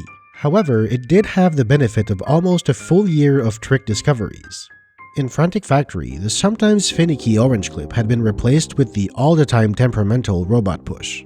It's again using an object's hitbox to push you through a wall hitbox like Bush Push and Banana Push before it. The robot has to do a lunge attack, but it could also choose to slap you instead. As a Wii U runner, Connor was used to this trick. In Gloomy Galleon, a peculiar glitch that had been encountered by Ring Rush all the way back in October 2009 resurfaced. It was known to happen sometimes, it even happened in runs for years and years, but it wasn't understood until over 7 years later. When you enter Galleon, the default water level for areas that haven't been loaded yet is low. You can see this when you load an area for the first time after raising the water.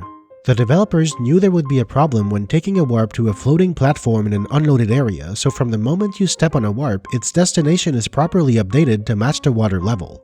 However, there is one frame where you can warp before that happens, and that sends you directly underwater. During the warp animation, there's a special state called no clip that is applied to your Kong so it doesn't interact with anything else like enemies. Going directly from warping to swimming underwater doesn't remove the no-clip state, so your Kong doesn't collide with anything until you jump out of the water or until you leave the map. All you had to do was leave and re-enter the level, which is already the fastest way out of certain dead-end areas, and hop onto Warp 2 while holding Z to warp on the first possible frame.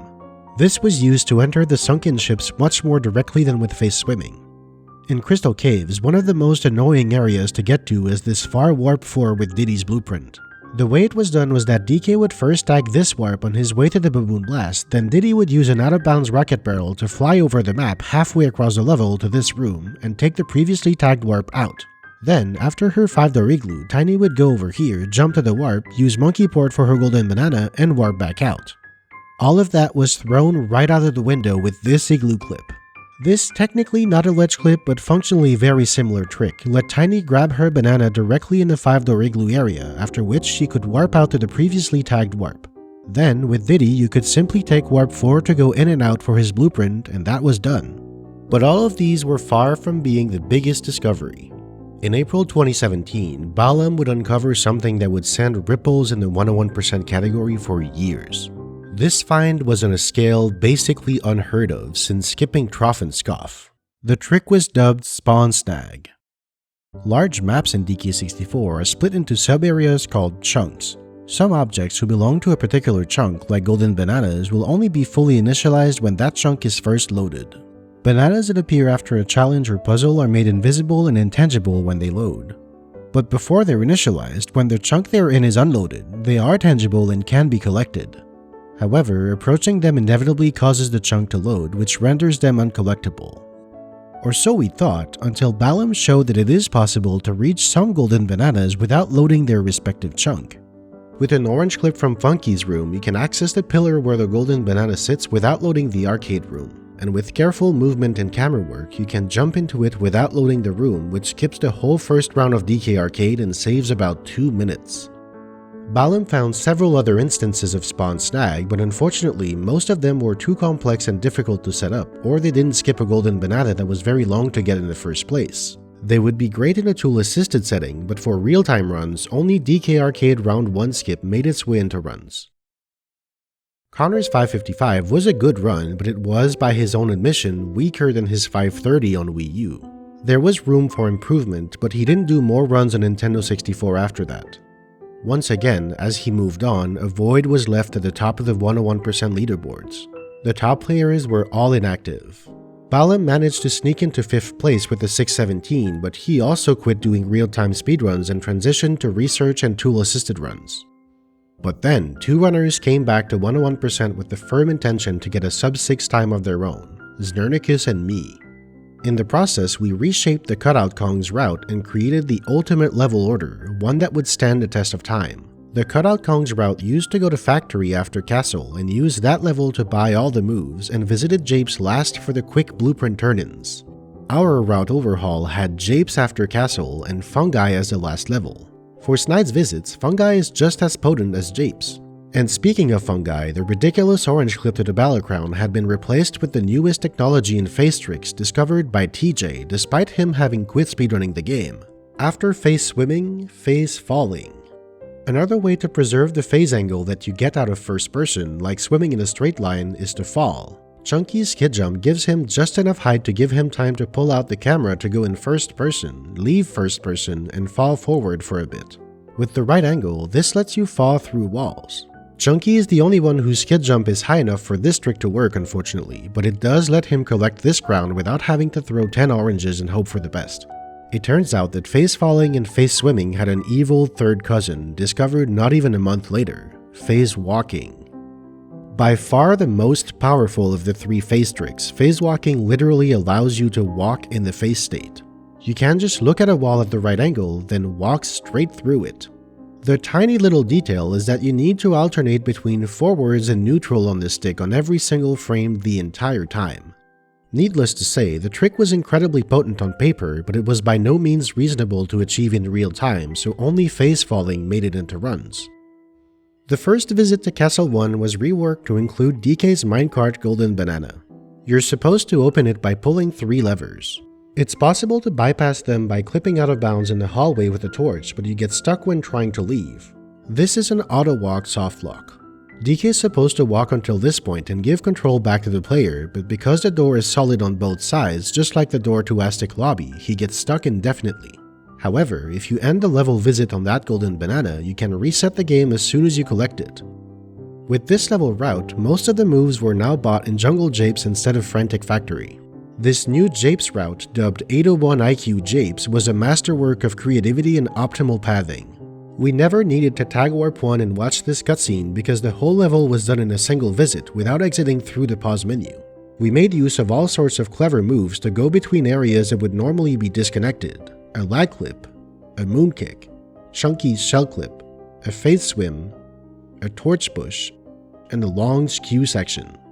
Plus, we no longer needed to open any gates in the shell because we ended the level there. The pieces fell in place in such a perfect way that we created one of the most elegant level routes the community had ever put together.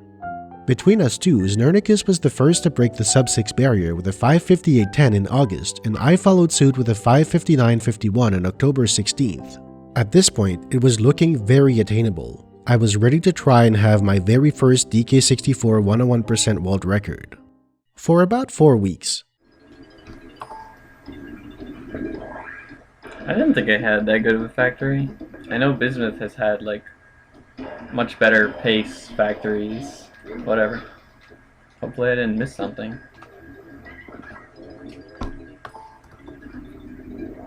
Alright, Aztec down, 2 levels to go. Alright, this is another good caves. almost sub 33 that time. Okay, no, still 551. Well, I am a happy runner right now. And I was a very, very sad runner. Like Lefty's heroes with Seafox and like Tudos before me, my dreams of taking the world record had been shattered by Znernicus coming back and destroying it by several minutes. I couldn't compete with this time. Donkey Kong 64 101% had its king, and that king is Znernicus. For fun, let's compare the level times from Seafox's 736 in 2012 with Znernicus' 551 from 2017. The routes are completely different, moves are bought in a different order, blueprints are turned in a different level, but still you can see improvements across the board. Every single level is a solid 10 minutes faster. Helm is only 5 minutes faster because, well, even 5 minutes is an insane amount. Fungi is only 5 minutes faster because that's now where all the blueprints are being turned in, and that's a 6-minute investment. And incredibly, Frantic Factory has gone down by 19 minutes, despite there still being a decent chunk of moves being bought there. DK Arcade is a huge part of the reason why. Also, Znernicus' Crystal Caves time here is pretty notable. At 33:01, he is 2 minutes faster than any other world record run to date. At the time, 34 minutes was considered amazing, and 33 was something only Znernicus was capable of doing. Getting a 33:01 required some of the cleanest and most optimized play ever seen. Znernicus ended 2017 with his 551, and in 2018 he kept running the category from time to time. In February, he attempted a route change on the fly and skipped Tiny's Guhan's banana in the first castle visit, which turned out to lose time. Meanwhile, he was being distracted by a wannabe famous boy thinking he was going to make a super viral video. I'm excited to see that Super Mario Bros. Video. I hope it's going well in editing. So he entered Frantic Factory with a fake lead, and the run went from bad to worse when he got knocked down from the top of the production room before he had a chance to activate the warp that lets you get back up without climbing the whole thing. I would love to reset, but I don't have time. He ended Factory almost 3 minutes behind, accounting for the missed banana. Okay, well, I lost a lot of time. This run was going nowhere fast, but he kept playing nonetheless. He brought some of it back with a Great Galleon, and then a Great Castle where he made up the banana he missed earlier and still came out functionally tied with his record. He kept the string of great levels going with an amazing Aztec, and then lost 2 minutes in caves. Thankfully, his previous run had one giant, glaring time loss in Fungi that he could spring on to bounce back ahead and barely squeeze past the record with a 30-second improvement. Oh, what a roller coaster. After the elation of the last 551 feeling so clean and saving so much time, this 551 had so many mistakes it seemed almost unreal. A slower route deviation, a big time loss in japes, huge time losses in factory and caves, and yet that was somehow good enough to beat a world record. This run was looking very beatable, and it was about to look even more beatable. Remember Balim's groundbreaking spawn snags that, save for one of them, were unreasonably hard and therefore unrealistic to add to real-time 101 runs? Well, what if they weren't? Gloomy Galleon's cannon game has its golden banana up against the back wall of the room. Immediately after entering the level, the room isn't loaded yet, so you can clip out by face-falling with Chunky and navigate to the banana while avoiding void-out triggers. What are void-out triggers? Around each level, the developers define limits beyond which your Kong is clearly not supposed to be in. If you end up there, something's gone wrong, so you're brought back to the DK portal. Some levels were done meticulously, while others were not quite as thoroughly mapped. Gloomy Galleon's void-out triggers are quite restrictive, so navigating around them is harder than it looks. If you do it right, you can end up under the golden banana and pick it up without doing the cannon game. However, if you step too far forward or turn the camera in some way, you can load the room and cause the banana to become intangible, so this 30-second time saver is quite risky. In Angry Aztec, Tiny's Claptrap Gauntlet is a very short golden banana, especially since you can easily face swim into the room to stay normal sized. It can, however, be skipped with some careful camera work in a torch bush to reach the back of the room without loading it. This was a pretty small time saver, but it was one nonetheless. The third spawn snag that was added saved a lot more time. In Frantic Factory, Lanky's piano game is one of the lengthiest bananas in the game at around 2 minutes. While it is technically possible to navigate out of bounds all around the level to reach the room from behind without loading it, there's a much faster method that for years was considered to be TAS only. This is Tag Barrel Storage, or TBS. Entering a tag barrel normally freezes your Kong inside the barrel until you select a new one, at which point your Kong is changed and you regain control. However, if you enter a different action state on the frame where you're supposed to be frozen, some actions will take priority over the tag barrel state and will keep your Kong from being frozen. These include but are not limited to the long fall animation, detransforming from Hunky Chunky, private punching, uncrouching, taking damage, and entering a rank stand.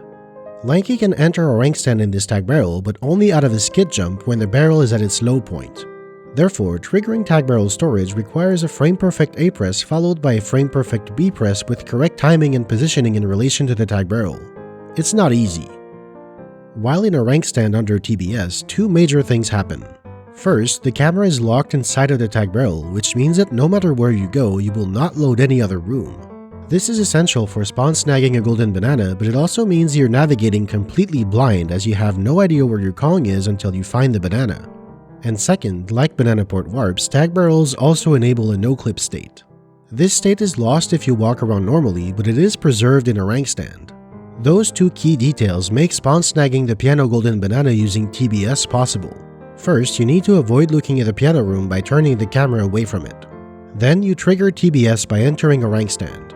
Finally, you walk down left for exactly 6 seconds, timed using 19 lanky noises, and you backflip to the left until you jump into the banana. And that's it. Piano game is skipped.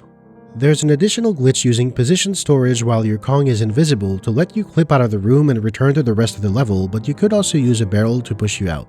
If done well, this can save over a minute and a half. The spawn snag to skip the numbers game in Frantic Factory also had some potential. Unfortunately, to avoid loading the room in its golden banana, the only viable solution was to go up to R&D, tag warp 2, and then leave and re-enter the level, take warp 2, and go down from R&D to attempt the trick. That had zero synergy with the rest of the route, and so it came out slower than just doing the rather short minigame instead. In Creepy Castle, Chunky's Museum Golden Banana could be skipped with a face fall. Instead of punching the gate to reveal the rock to press the switch, you can face fall out of bounds and grab the banana from inside the skull. Finally, Golden Banana dance skip techniques were still progressing. What Znernicus called not worth going for a couple of years prior was now very common, a frame-perfect pause to exit the level on collecting a golden banana or a battle crown. The banana still counts, as seen by the count showing on top of the pause menu, and you can exit without having to watch the dance. Another new method was to bounce two oranges into each other to damage yourself with the explosion. On May 5th, Znernicus was running 101% with all of these new tricks. Once again, he got off to a rough start. Do keep in mind that his previous run had a skipped banana in the first castle visit, so he was actually only 1 minute behind. But then, a great factory helped by the piano game spawn snag and he's off. The next big trick is the cannon game spawn snag. Hopefully going to improve upon what I did wrong.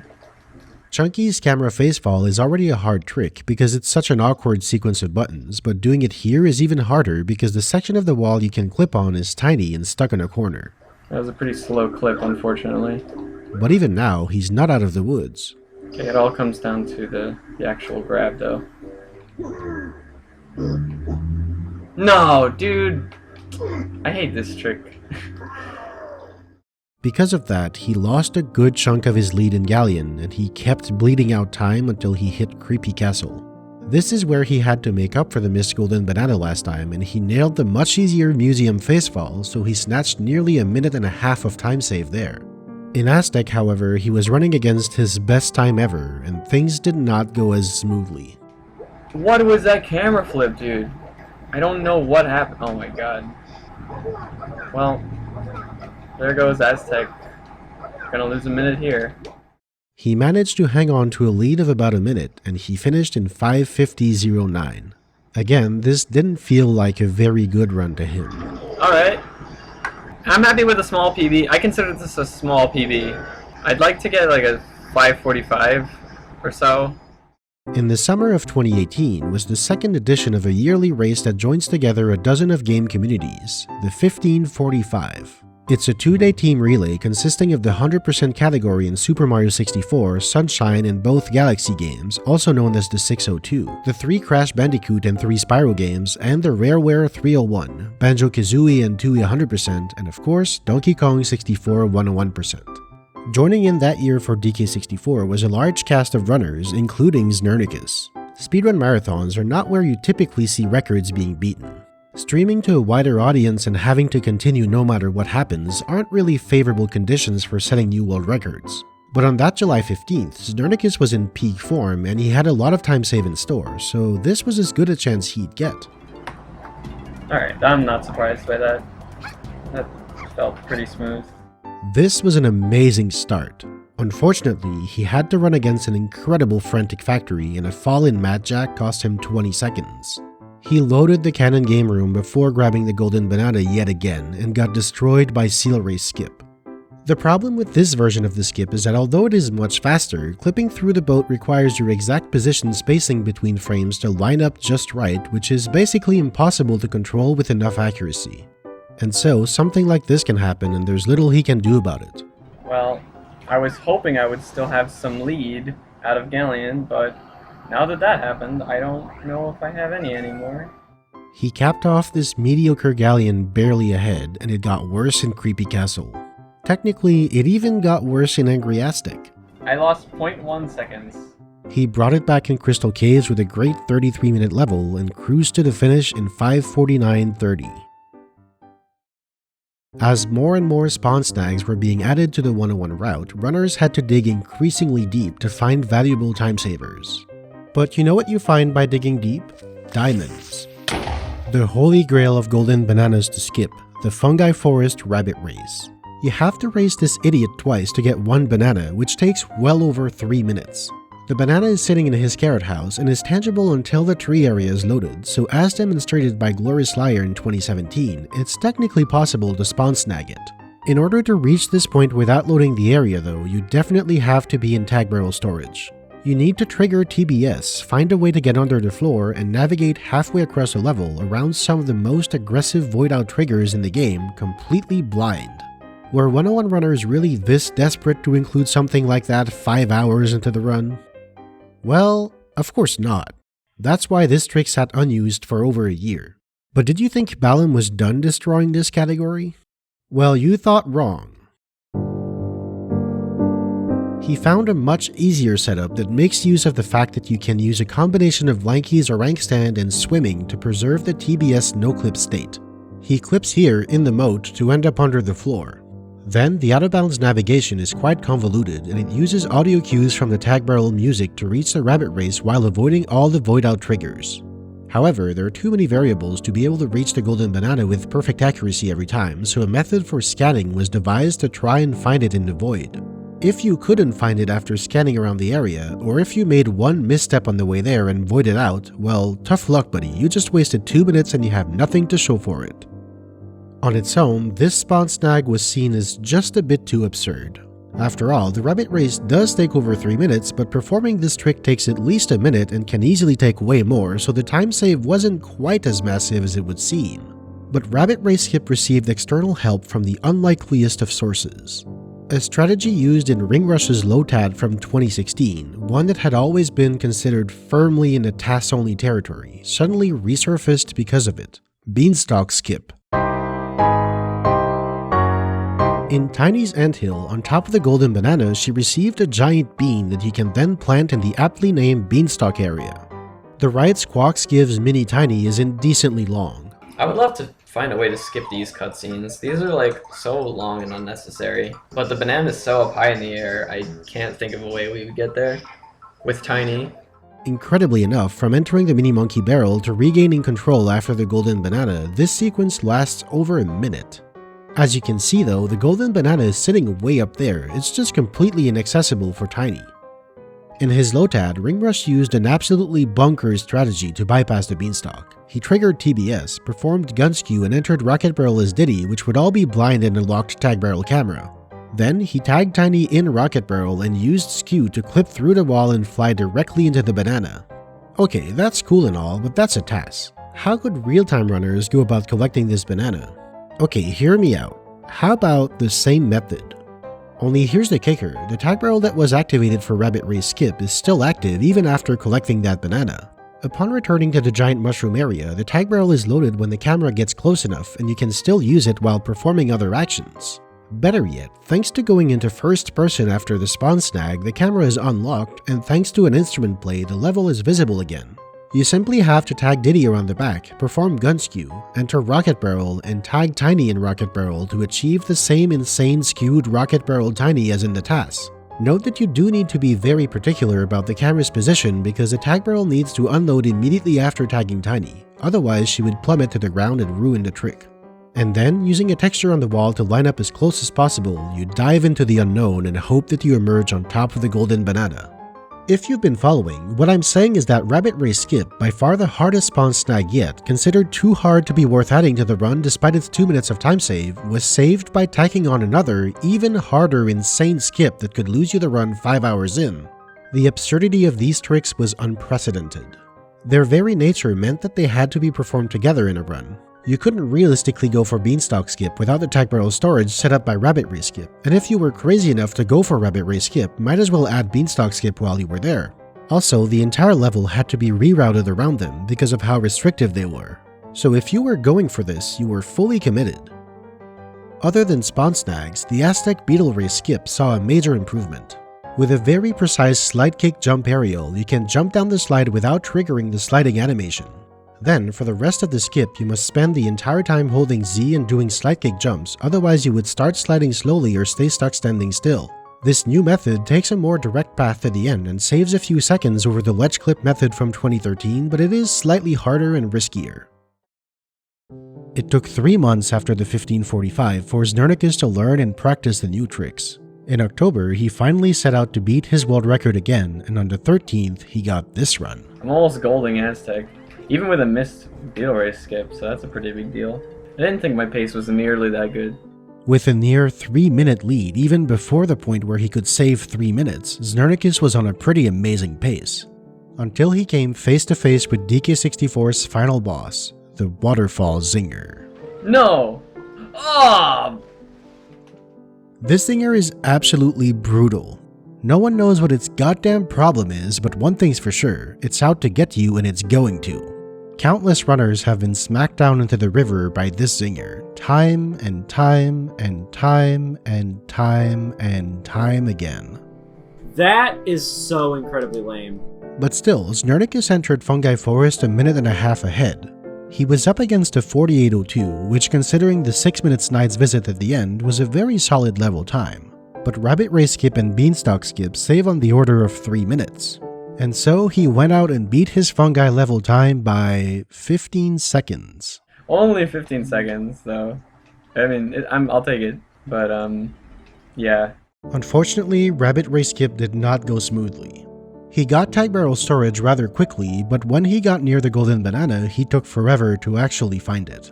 In fact, it's a bit of a miracle that he even managed to find it after scanning blindly for 2 whole minutes. Oh, I got it, finally. But I took so long that it was probably just as fast to do the rabbit race. Oh, at least I didn't void and have to start over. Beanstalk Skip, however, went very smoothly. He still had to get used to the movement towards the tag barrel, but he lined up well and flew directly into the banana. Alright, we got Bean Skip. After another clean K roll, Znernicus finished in 5:47.59. Okay, it's a 5:47. Alright. I'm just glad it's not a 5:48.00. I hope it doesn't last long. And indeed, it did not last long. The next weekend, despite getting off to a rough start, Znernicus found himself playing an amazingly clean Frantic Factory. With some help from a brand new clip to speed up DK's Crusher Room, he completed the level in an incredible time of 40:36. Then, a simply ridiculous low 37 Gloomy Galleon. Nice gold. Gold Factory, Gold Galleon. A 38-minute Galleon was already considered excellent, and going as low as 37 was something only he could do. With this run, he was approaching 36 minutes. Unfortunately, Hideout Helm did not go as well. It didn't help that he was running against an incredible 13:29. Simply by playing well and having average luck, he found himself losing 30 seconds at the shutdown. But then, disaster struck in the crown.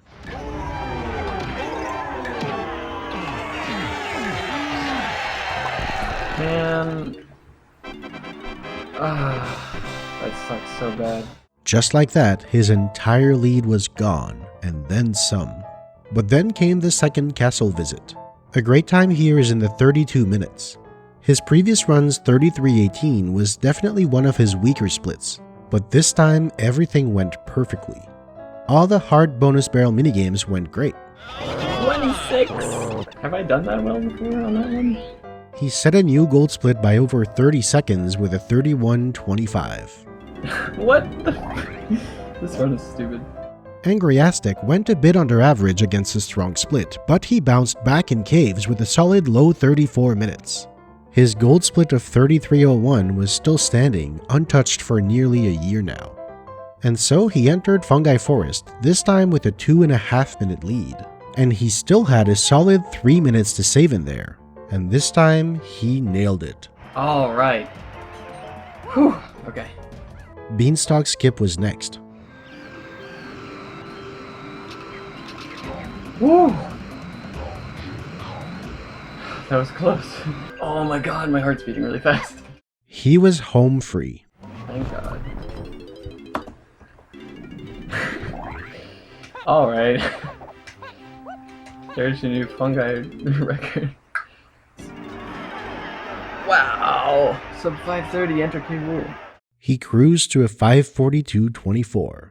Alright then, that's a big PB. Alright, yeah, this one's definitely going on YouTube. This run was one Znernicus was finally proud of. It did have a weak first hour and a giant 90-second hole in Hideout Helm, but it also featured the best times anyone had ever seen in 4 levels: Factory, Galleon, Castle, and Fungi. Despite not being very far away, sub 540 was not so realistic. To achieve it, he would need to match his best time ever in Jungle Japes and Hideout Helm. But can you really expect anyone to get the best time ever in 6 of the game's 8 levels in a single run? This was the best Znernicus could hope for. With his 542.24, he cemented himself as the Nintendo 64 101% runner, 13 minutes ahead of second place, setting individual level times no one else could touch by a minute. There was nothing left to accomplish. As time went by and 2019 came along, 101% was dead. Znernicus had no motivation to improve. Everyone else was so far behind that it seemed insurmountable. No one set a new personal best under 7 hours for the better part of a year. It took until July for one single runner, Zerulda, to make his move to 101% and get a 6:14. An impressive time, sure, but still over half an hour out from the record. But you see, Zerulda wasn't putting work into 101 in July out of pure happenstance. He was practicing for the 2019 edition of the 1545. And who else was in that race? None other than Znernicus. Alright. Even though it had been almost a full year at this point, 101% had been so dormant that no significant time saves had even been discovered in that time. So although he did put some practice in to shake off the rust, Znernicus came into the marathon with no expectation to set a new record. For a moment, it looked promising as he got off to a very clean start against some of his weaker splits in his previous record. He took a 2-minute lead with a great sub 30 Jungle Japes and an even better sub 40 Frantic Factory. But then, the reality of his 542 started to kick in as another spawn snag miss on the cannon game in Galleon turned into a whole minute of time loss in that level. Damn it. To stay ahead of the record, Znernicus had to be nearly flawless. The only exception was Hideout Helm, where he picked up a minute and a half for free by not falling in the crown this time. Creepy Castle was another ruthless split to go against, and all it took was getting trolled by this fairy to bleed another minute off his lead. Oh, so close, man.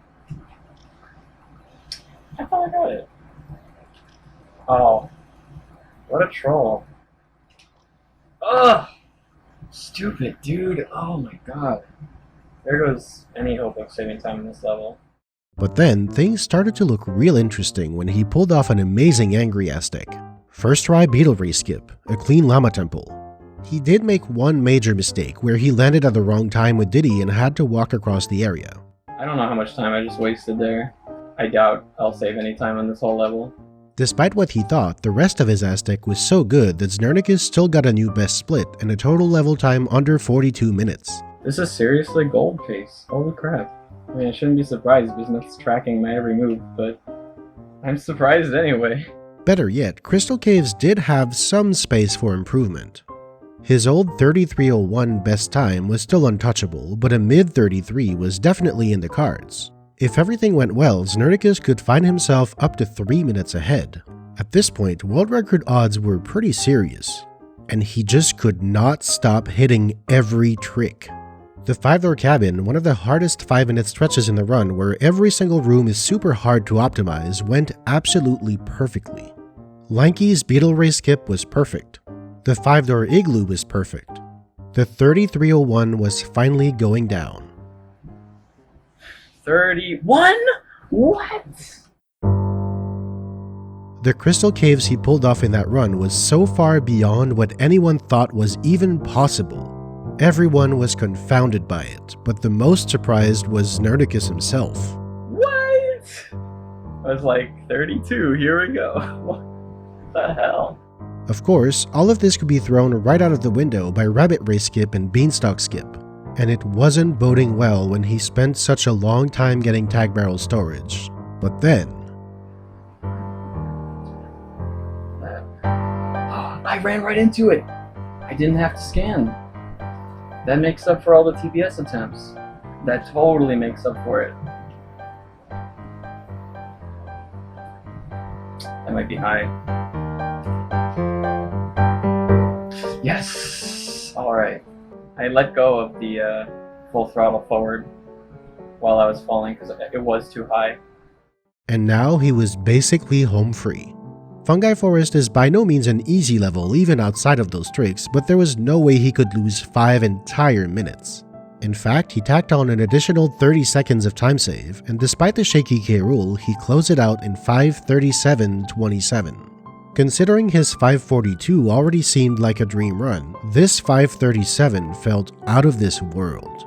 It was impossibly good. Not only did he play amazingly clean with barely any mistakes over 30 seconds, that Crystal Caves was so ridiculous that it completely offset the few mistakes he did make. For the second year in a row, Znernicus strolled into the 15:45 and set a new world record in a live relay race, and this time by shattering it by 5 minutes. While everyone struggled to scrape by under 6 hours, Znernicus was in his own galaxy.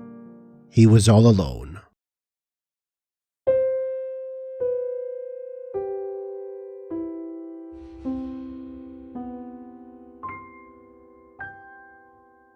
Two years later, we're in 2021.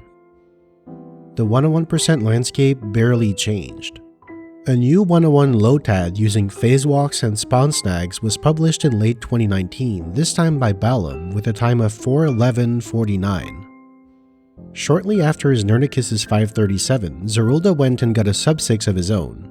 Alphonium, who originally joined all the way back in 2013, put her attention on 101 and got a 6:11. Adam Whitmore of Dogadon Quick fame also joined in on 101 and took second place with a 5:54. The Grand Canyon is still intact. Znernicus is still comically better, but things are about to change. The community just saw not one, but 2 major game changers. Together, they would define the modern era of 101% speedruns. But who could revolutionize Donkey Kong 64 like that? Who would do such a thing? Well, who else? It was the Tassers, Ringrush, and Balam. Znernicus may look untouchable right now, but in just 1 month, he will lose the world record.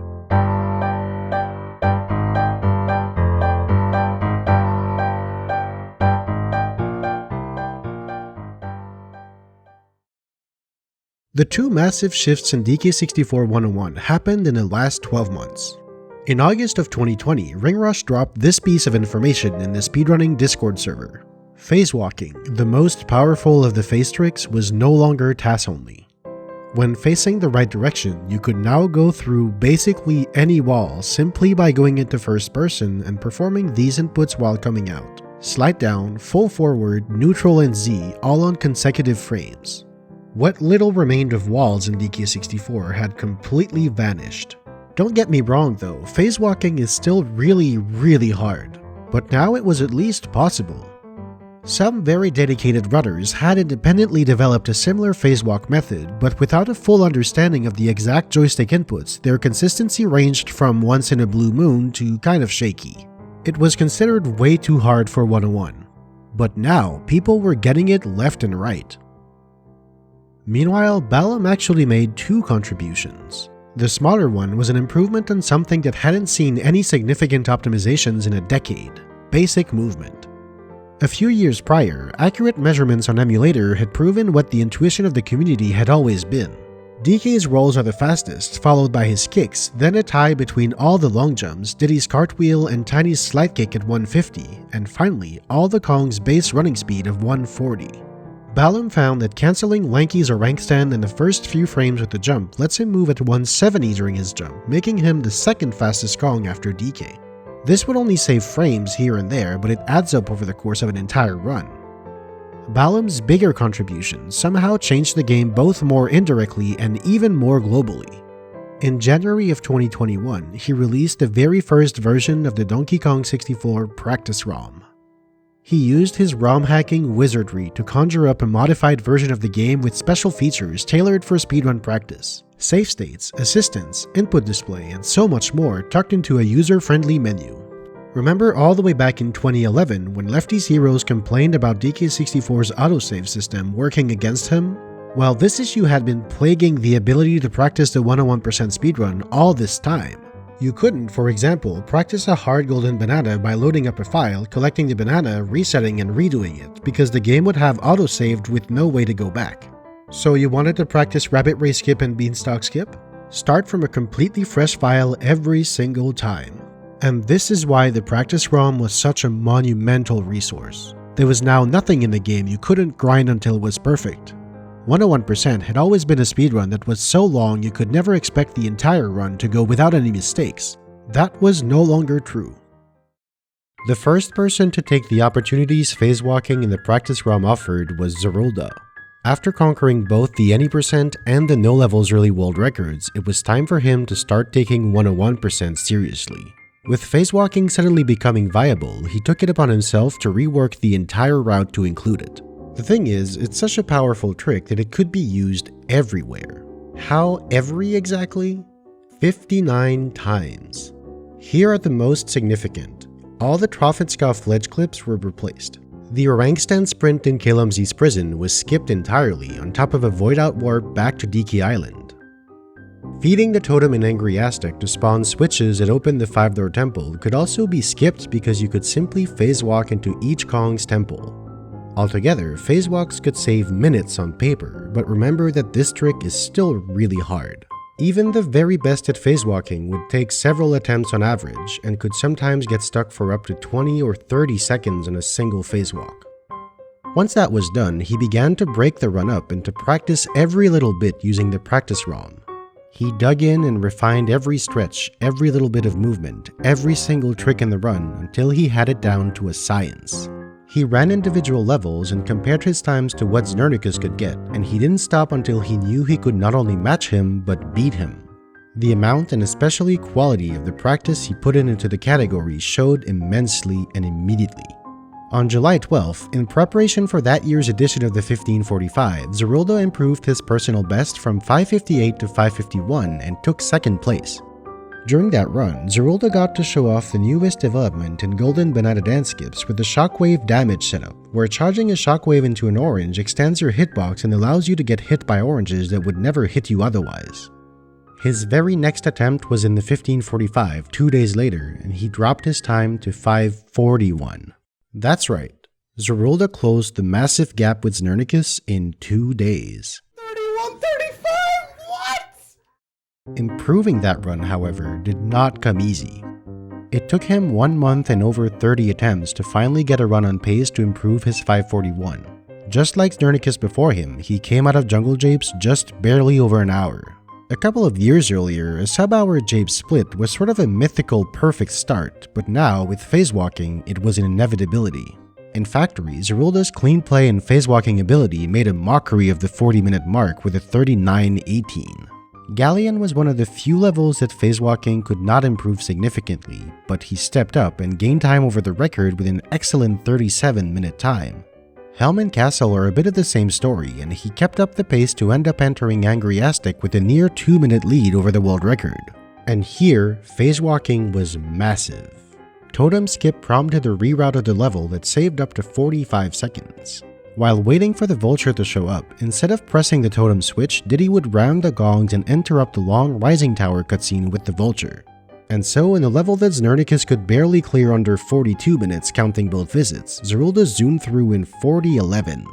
He came out of it 3.5 minutes ahead. It wouldn't stay easy the entire time though. Zerulda was about to enter Crystal Caves, and even with phase walks, he was unlikely to match the insane 31:30s from both his 15:45 run and the world record. And indeed, caves is caves. Wow, nice. There goes a boatload of time because of the zinger.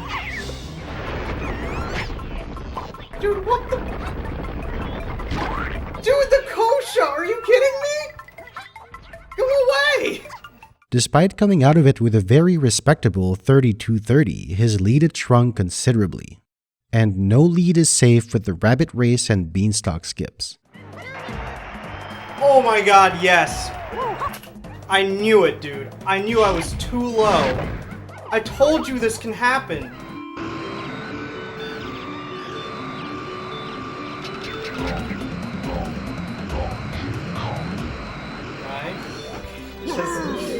Just try to focus.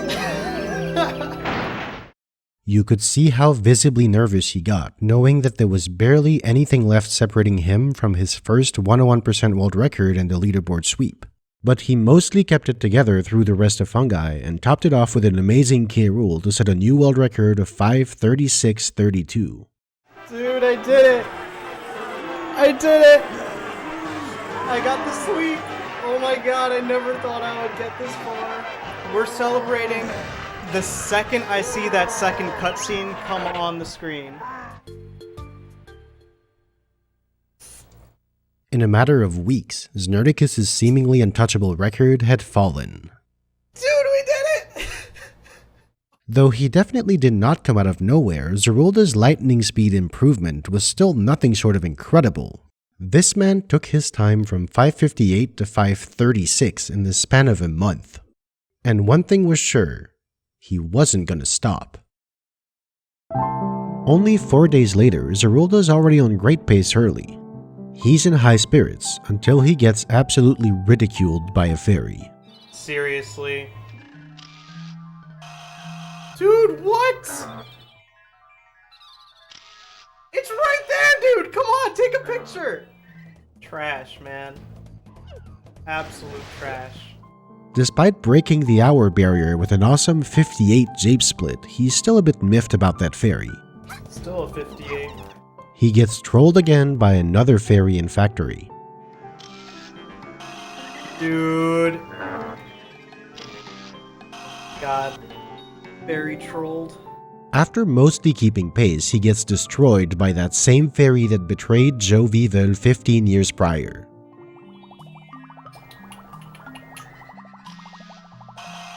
This fairy, dude. Oh my god. It's being awful right now. Oh my gosh. Oh my gosh. I'm gonna lose time on this split because of that fairy alone. Not because I didn't play well. Just because of that one fairy. He keeps his diminished lead going until a clean castle propels him back to a healthy lead, which he keeps for all of 10 minutes because of rough phase walks. Get in there. And why do I insist on trying to phase walk on the door? In Crystal Caves, he finally gets to debut a new trick that the dreaded Waterfall Zinger prevented him from doing last time, the Giant Kosha cutscene skip. The Giant Kosha is everyone's favorite feature of Crystal Caves. He periodically makes rocks fall on your head, and the first time he does so, a long time-wasting cutscene plays. One of the only ways to cancel it is to take a banana port warp, but the cutscene usually plays at least once before you've had the chance to tag warps in 2 different parts of the level. With clever routing, however, you can use Rocket Barrel, which prevents the cutscene from playing, and entering other maps, which resets its timer until you can use Warp 2 with the right timing to override the cutscene. This gave the Waterfall Zinger even more power than it already had because it could now dash your hopes of skipping the giant Gosha cutscene just like we saw in the previous record. This time though, Zerulda gets it and saves a significant amount of time. After some more back and forth, he hangs on until Rabbit Ray Skip. He dove. On top of Rabbit Ray Skip being such a risky trick, Lanky has just one more curveball he likes to throw. When falling into the moat to clip out of bounds, most of the time Lanky simply falls in and swims on the surface. However, if he hits the water right when the water is bobbing up, he can get fully submerged during his splashing animation, after which he enters an underwater swimming state which controls completely differently from surface swimming. If that happens, the whole setup is basically ruined, so Zerulda has to leave the tag barrel and restart. And then he gets to the general area where the golden banana is, he scans, but he just can't find it. After over a full minute of scanning, he hasn't found it. He has all but given up. He has no idea where he even is anymore. And this is what Rabbit Ray Skip does. It doesn't care what pace you're on. It can take your world record run away and break your heart at a moment's notice. What? Moving on, Zerulda gets a great rest of fungi and picks up a lead of 1.5 minutes to finish with a 5:35.13. That's the world record. This really should have been a 5:32 or a 5:31, but you know what? We take those. Of course, despite the miracle, Rabbit Ray Skip was still a giant time loss, so Zerulda would keep playing to get a clean run. 1 month and about 30 attempts later, he would get just that. An insane factory. 38-39. Nice. A solid galleon and helm, but a weak castle. The creepy castle in my PB is just, like, it's unreal, man. I don't know how to beat it. He was still in it though, and he followed it with a clean Aztec and an amazing caves. In fact, the addition of 6 phase walks in this level allowed him to beat Znernicus' insane time by 18 seconds. To top it all off, he even sneakily added a whole minute of time save spread throughout all of DK Isles. He has a 3-minute lead and a 2.5 minute time save ahead of him. Zerulda is in high spirits. The tag barrel storage is good. Lanky doesn't dive. He scans for the banana.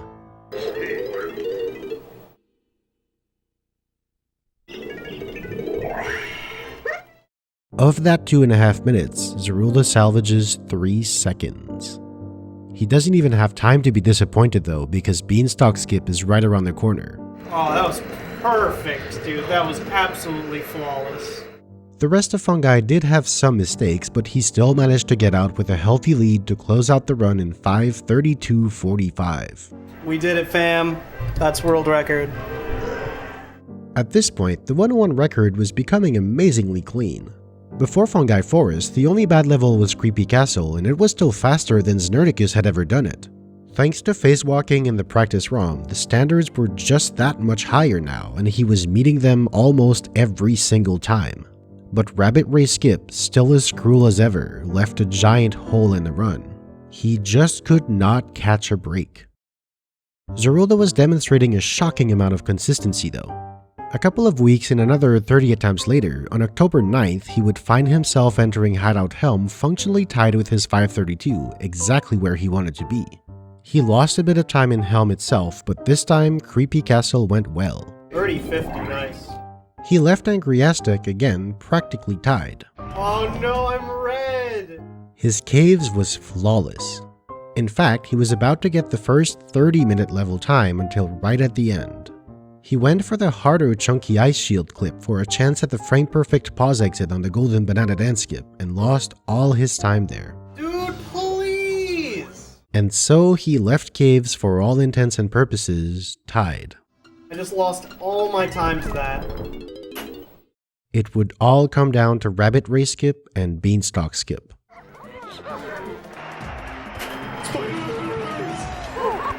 It's not over yet, man. But that's pretty big.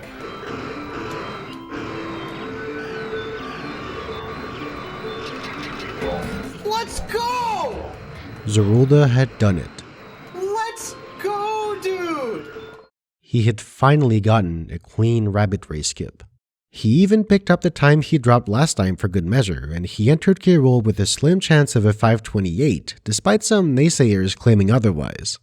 Of course, we all know what's gonna happen. Why else would I bring it up? Damn it, there's myth. You're welcome. This run is amazing. That's the first sub 530 on N64. So what now? Zerulda's 529 was everything he ever wanted. A clean run that went for and got all the hard tricks with about 60 phase walks and almost no major time loss. He still wanted to push the record lower, but there was almost nowhere to go from there. He kept pushing, but to no avail. If the record couldn't really be improved significantly anymore without some new major trick, Zerulda figured that the only remaining option was to add some new major trick. Remember how Seafox, all those years ago, panicked and turned in extra blueprints because he couldn't comfortably shut down the Blastomatic in less than 14 minutes? While initially it would take over 15 minutes, shutting down the Blastomatic quickly made it under 12. If you don't turn in any blueprints, the minimum time you get is 10 minutes.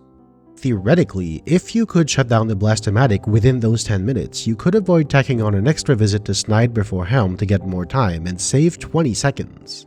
But even as runners kept improving, it seemed as though that 10-minute barrier was just barely out of reach. Znernicus came very close and Zerulda finally made it by the skin of his teeth. But even though everyone knew it was possible, the problem was that it needed to be consistent. The Blastomatic shutdown time is highly reliant on two random outcomes, Chunky's random box minigame and Diddy's random Kremling minigame. The variance between the best and worst luck on those two amounted up to about 20 seconds. No one was interested in a 90% chance to lose the run 2.5 hours in for a 20-second time save. That's just miserable. Until the first significant Hideout Helm time save in 9 years was added to the run, Star Skip. Each Kong's room in the Blastomatic is initially closed off until you get DK to pull a lever to make stars appear that Diddy flies through. Then Chunky needs to go around and punch gates that block every room. For years, the main time save was to clip into DK's room, then back out with a crystal push, but then you still needed to open all the doors. Phase walking changed that. By simply phase walking in and out of every room, you could skip opening the doors, which means you could skip pulling the lever, flying through the stars, and punching all the gates, saving up to a minute. The main issue with that though is that phase tricks only work in a relatively small range of angles and the rooms are spread out in all directions. Nonetheless, it is possible, although at times pretty awkward, to make it in and out of all the rooms. Lanky requires extra out-of-bounds navigation, and Diddy runs the risk of falling down, but they can all be done using a total of 9 phase walks. Zerulda took inspiration from Balam's Lotad and adapted it to be doable in real time, and soon enough, he was attempting to shut down the Blastomatic in under 10 minutes in his 101% runs. And soon enough, he had a run going that got past Hideout Helm ahead and was well on pace to beat his record. But then, his computer crashed. His stream was gone. His timer was gone. His game was still running, so he did keep playing, but he had no idea whatsoever how long his run even was. As soon as he could, he started streaming again, and as he finished the run, he knew for sure that this was a new world record, but he didn't know the time and the video was missing a huge chunk. He scrambled to figure out his runtime while waiting for the special 101% post-credits sequence. Wait. What?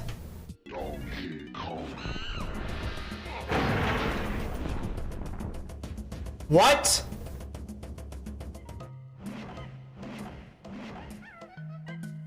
What? He had missed a banana. That's 2% right there. That one banana, it's 2%. Way back in Frantic Factory, he had missed one banana in the corner. His time didn't matter anymore. That was not a new world record.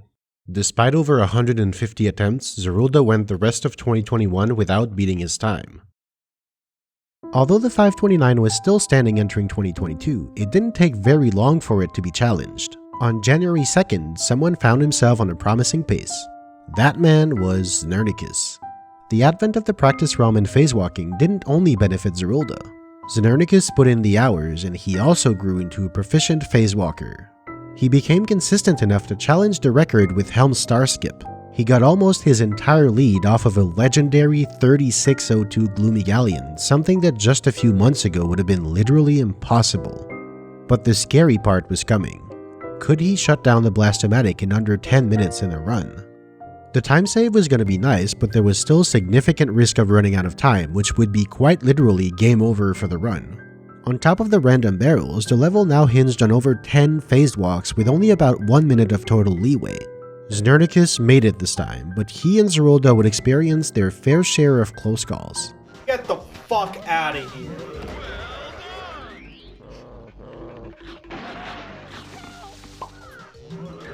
I got a fast Kremling, but is it good enough? It is! Ah. Moving on, Znernicus got a great Aztec but a weak Caves and found himself on 5:32 pace entering Fungi. Not quite good enough for a world record, but it would still be a personal best by 5 minutes and a strong statement. But before that, he would have to get over Rabbit Ray Skip and Beanstalk Skip.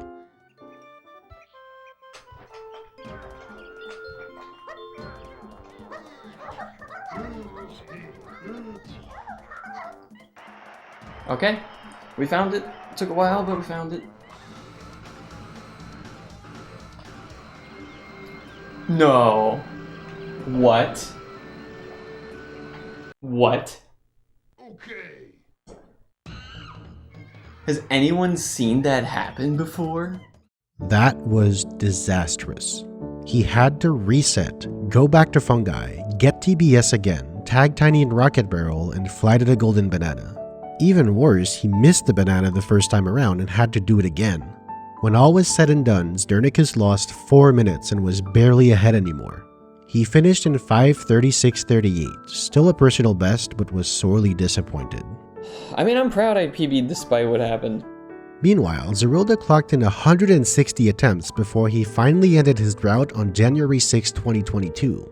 After a start with shockingly similar level times, he took a giant lead in Galleon with an insane 35.59, helped in part by skipping this night visit. He did bleed some time in Castle and Caves, as well as 25 seconds in Fungi because of the extra blueprints being turned in, but he held on to a small lead and finished in 5:28.30. Let's go, dude. The grind is over. Let's go. Zerolda kept going, and 1 week later, he got a run that immediately shot up to a 2-minute lead thanks to an astonishing 37-minute Frantic Factory. At this point, 39 minutes was pretty standard for top-level runs, and 38 was considered a great factory. 37 minutes was unheard of. He would follow it up with another 35-minute Galleon and a similar Hellman Castle. Unfortunately, he lost Skew early in the Llama Temple and struggled in the fairy picture afterwards. God, this is not good. Okay, maybe I'm losing like a minute here. This is actually just hot garbage. That was enough to cut his lead in half coming out of Angry Aztec. Another decent caves later, he had to get past Rabbit Ray Skip and Beanstalk Skip. Part 1 successful.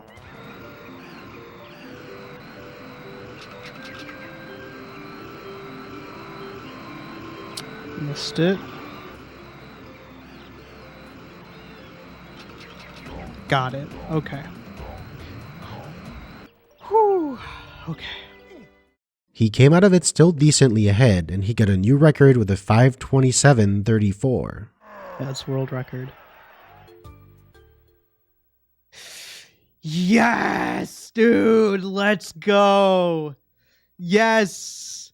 Yes, dude, it's the world record.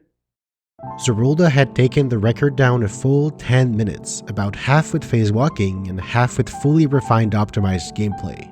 He was pretty satisfied with the record and was ready to move on to other endeavors such as graduating from medical school with a doctorate. That's right, all this time Dr. Zerolda MD was the uncontested best DK64 runner on the Nintendo 64 while in his final years of med school. However, having graduated and beginning his residency, 6-hour stretches of time became impossible to find, and Dr. Zerolda had no choice but to retire from 101%. Once again, the departure of the most dominant 101 player would leave a void at the top level. The only one who could reasonably challenge the record was Znernicus, but even he wouldn't get a chance. In May of 2022, Donkey Kong 64 speedrunning died. It died to the hands of the Donkey Kong 64 randomizer.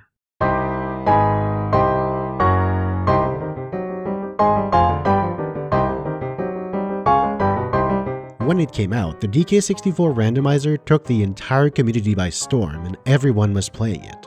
Other DK64 activities like speedrunning and bingo took a backseat to the randomizer.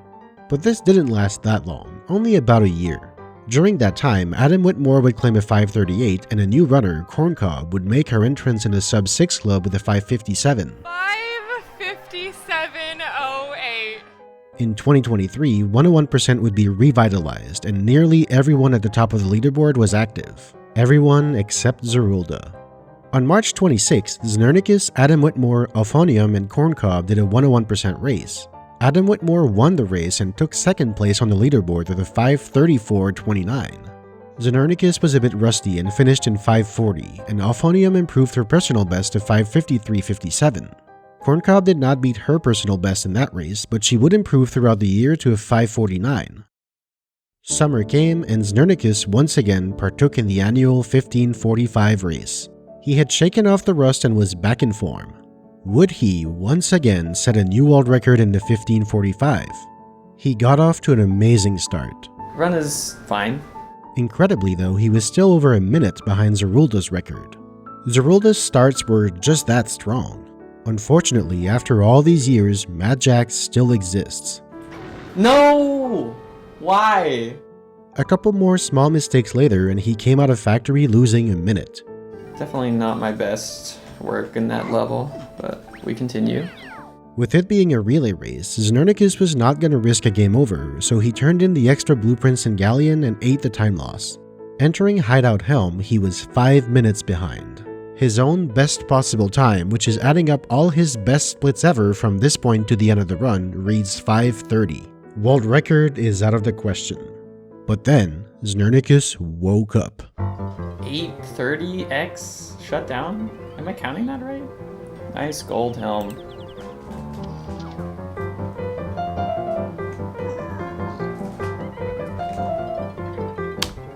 Beautiful.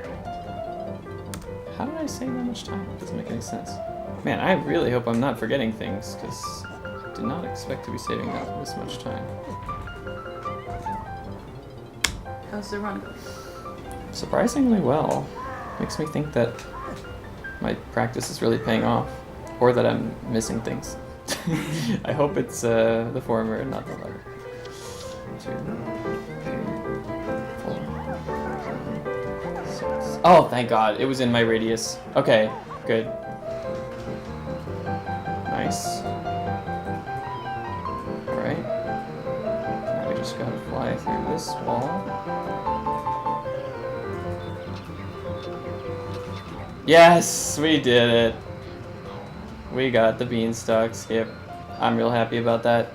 And just like that, he found himself on the home stretch, possibly on world record pace. But what was his pace exactly?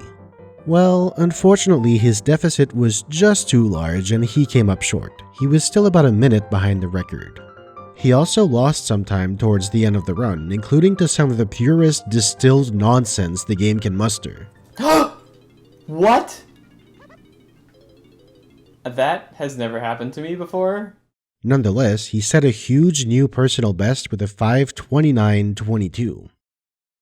The rest of 2023 went quietly. Znernicus had made Zerulda's 527 look vulnerable, but he still didn't quite break it.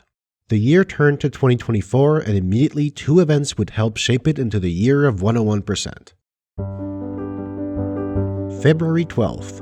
Gathered in a hotel room on bad Wi-Fi and an underpowered laptop were 5 players ready for an unprecedented 101 run. 5 of the top 10 101 runners ready to play 1 Kong each in a Kong family run: Znernicus, OBO, Corncob, Alphonium, and myself. The final time of 6:10 didn't really matter. What mattered is it got everyone in a room together to remember just how fun the 101% speedrun is. That run would trigger a return to form for nearly all the top runners in 2024.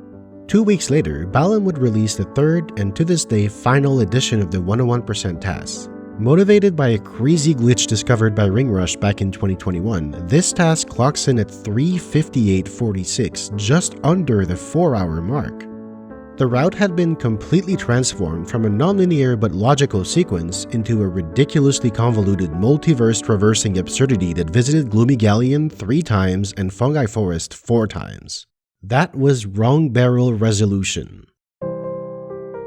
In short, by clipping out of Hideout Helm while the Blastomatic timer is still running, you can explore the rest of the game under the timer. Once it runs out, you can enter the Fungi Forest Battlecrown at just the right time to store that location as the parent map when entering a bonus game like Battlecrowns and Bonus Barrels. Then, upon leaving a bonus barrel elsewhere in the game, you would return to the parent map at the Fungi Forest Crown Pad. This kicks off a chain of events where each bonus barrel brings you to the location of the previous one, letting you warp around the game using bonus barrels. But why do all this? Because after completing a bonus barrel and sending you back to the parent map, the game will give you the golden banana from the nearest bonus barrel in that map. When everything is working as intended, that is the barrel you just completed, but here the nearest unfinished barrel is the Owl Race, the single longest golden banana in the game. The route goes through a series of clever warps between Gloomy Galleon and Fungi Forest to reduce backtracking, and overall makes a complete mockery of the game to collect everything in under 4 hours. Now the question on everybody's minds was clear. How could we port this insanity to a real-time viable route? Znernicus and Adam Whitmore were the most eager to propel 101% into the future, and they dug in to try and make it a reality. Countless hours were spent theory crafting, routing, testing, timing, adding up, retiming, rerouting, retesting, starting over, rerouting again and again and again, but they just could not get it there. Everything they tried, every single configuration, every possibility came up just short within 20 to 60 seconds. The problem was incredibly complex, but it mostly boiled down to 3 major issues. The primary reason to do this was to skip the Owl Race, which saved on the order of 3 minutes. However, in doing so, you had to enter a Hideout Helm twice, once to set up wrong barrel resolution and once to actually clear the level. You had to game over, which eats almost an entire minute and brings you back to DK Isles. Finally, the last barrel in the wrong barrel resolution chain would have to be completed twice, once to warp to the previous barrel and once to actually get its golden banana. Added together, these 3 restrictions basically erased the entire time save and then some. So, despite an incredible amount of work that continued throughout the entire year, wrong barrel resolution has not yet made its way into 101%, and the route is still mostly the same as it was 7 years ago. Some minor changes did happen, however. It's possible to charge a shockwave while taking a fairy picture, then using a pause and a frame-perfect B-press interrupt the picture by releasing the shockwave. This allows you to gain control while the picture is being taken, and entering any loading zone in the short time where you can move can let you skip the cutscene where the fairy refills your consumables. This saves a few seconds at the cost of losing out on a refill and some time to set it up, so it's far from a free time save. In fact, as runners were still warming up to the trick, they would often lose way more time going for it than they would gain. Diddy's upper room in the 5-door cabin could be sped up by leaving one of the 2 koshas alive and skipping the Simian spring pad with the moontail. The downside of that strategy is that entering rocket barrels straight out of a ground attack causes Diddy to turn way slower, which makes him awful to control. It was never deemed worth it because of that, but as players improved, it was found to be worth it if you could fly around each candle in that state without losing much time. Finally, 2 improvements came in bonus barrels. The first was in the infamous Beaver Bother. Many years earlier, Connor75 stumbled upon this freak occurrence where a beaver counted twice. No one knew why it happened or how to replicate it until Balan looked into it in 2022. When a beaver is falling into the hole, there is a single frame where pressing B within a certain radius will cause the beaver to reset its state in the middle of the counter going down, which causes it to go down twice. So with frame-perfect B presses, one could speed up Beaver Bother by making some beavers count twice. The second bonus barrel improvement was an absurd lag reduction optimization. In Peril Path Panic, one of the least interesting bonus barrels in a speedrunning context, it turns out that aiming at a corner actually reduces lag. That in itself isn't that special, but the insane part is that just for this one barrel, it somehow saves 6 seconds. With 3 instances of the barrel in the run, this simple lag reduction trick saved close to 15 seconds completely for free.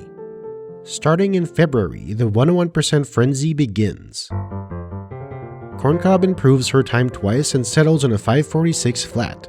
I eventually returned to 101 to improve my 559 from 2017 down to 545.23. Euphonium goes on a meteoric rise and shaves off minutes at a time every other week for 2 months, ending on a 531.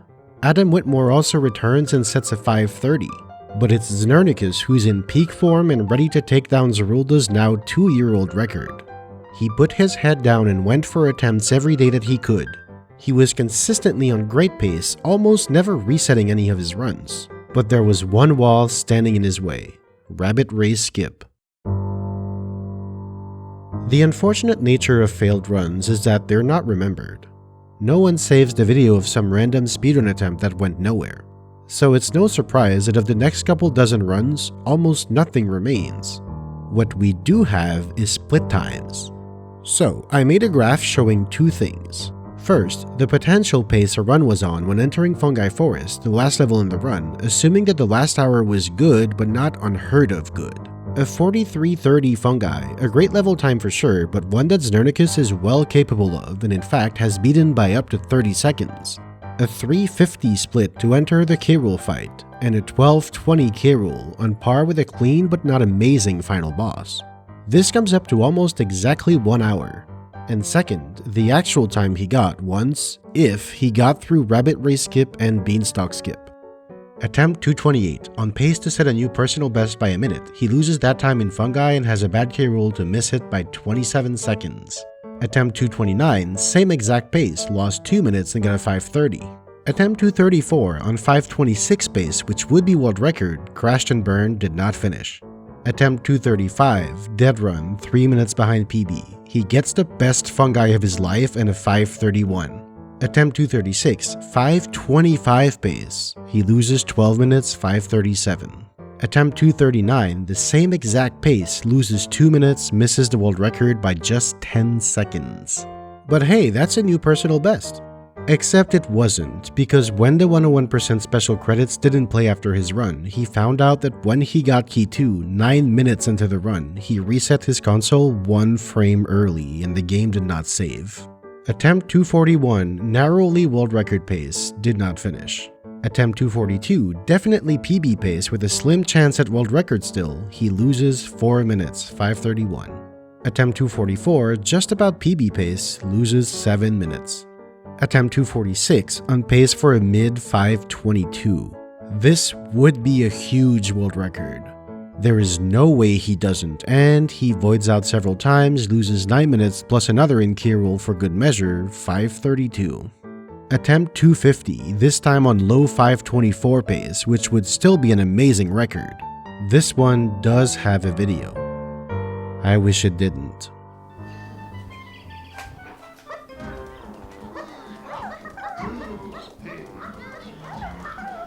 Am I in bounds?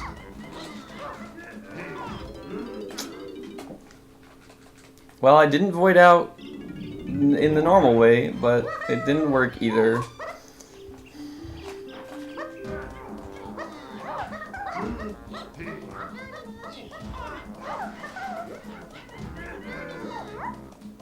I would get the dive now, huh? Thanks, game.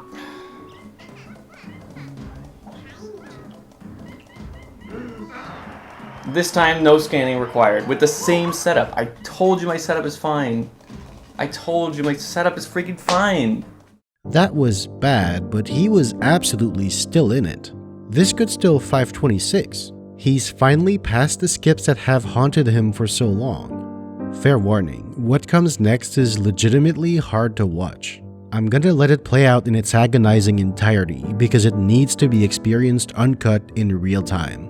This is what happened to Znernicus' world record pace run.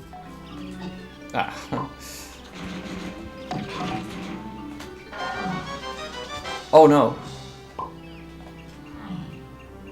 Get through the... This has never happened before.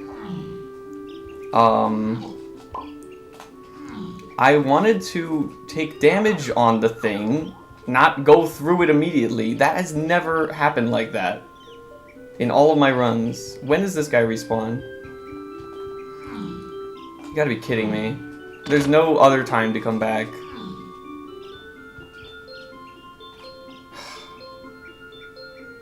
I was doing the right strat, man.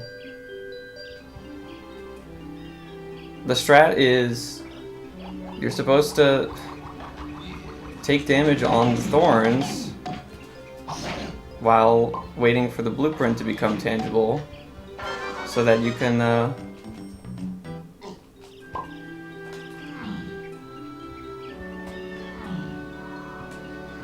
you know. He missed the record by 17 seconds.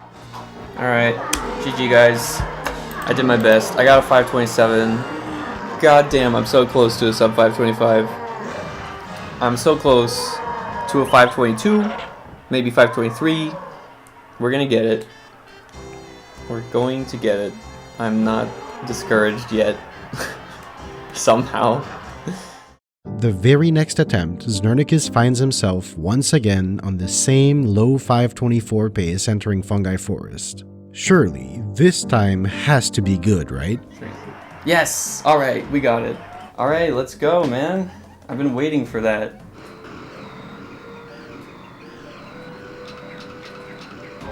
Nice, first try. Okay. Very good, very good. That's what we practiced.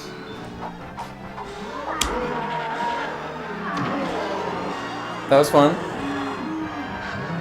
We got the sub 525. That's a time that I've been chasing and close to for a while.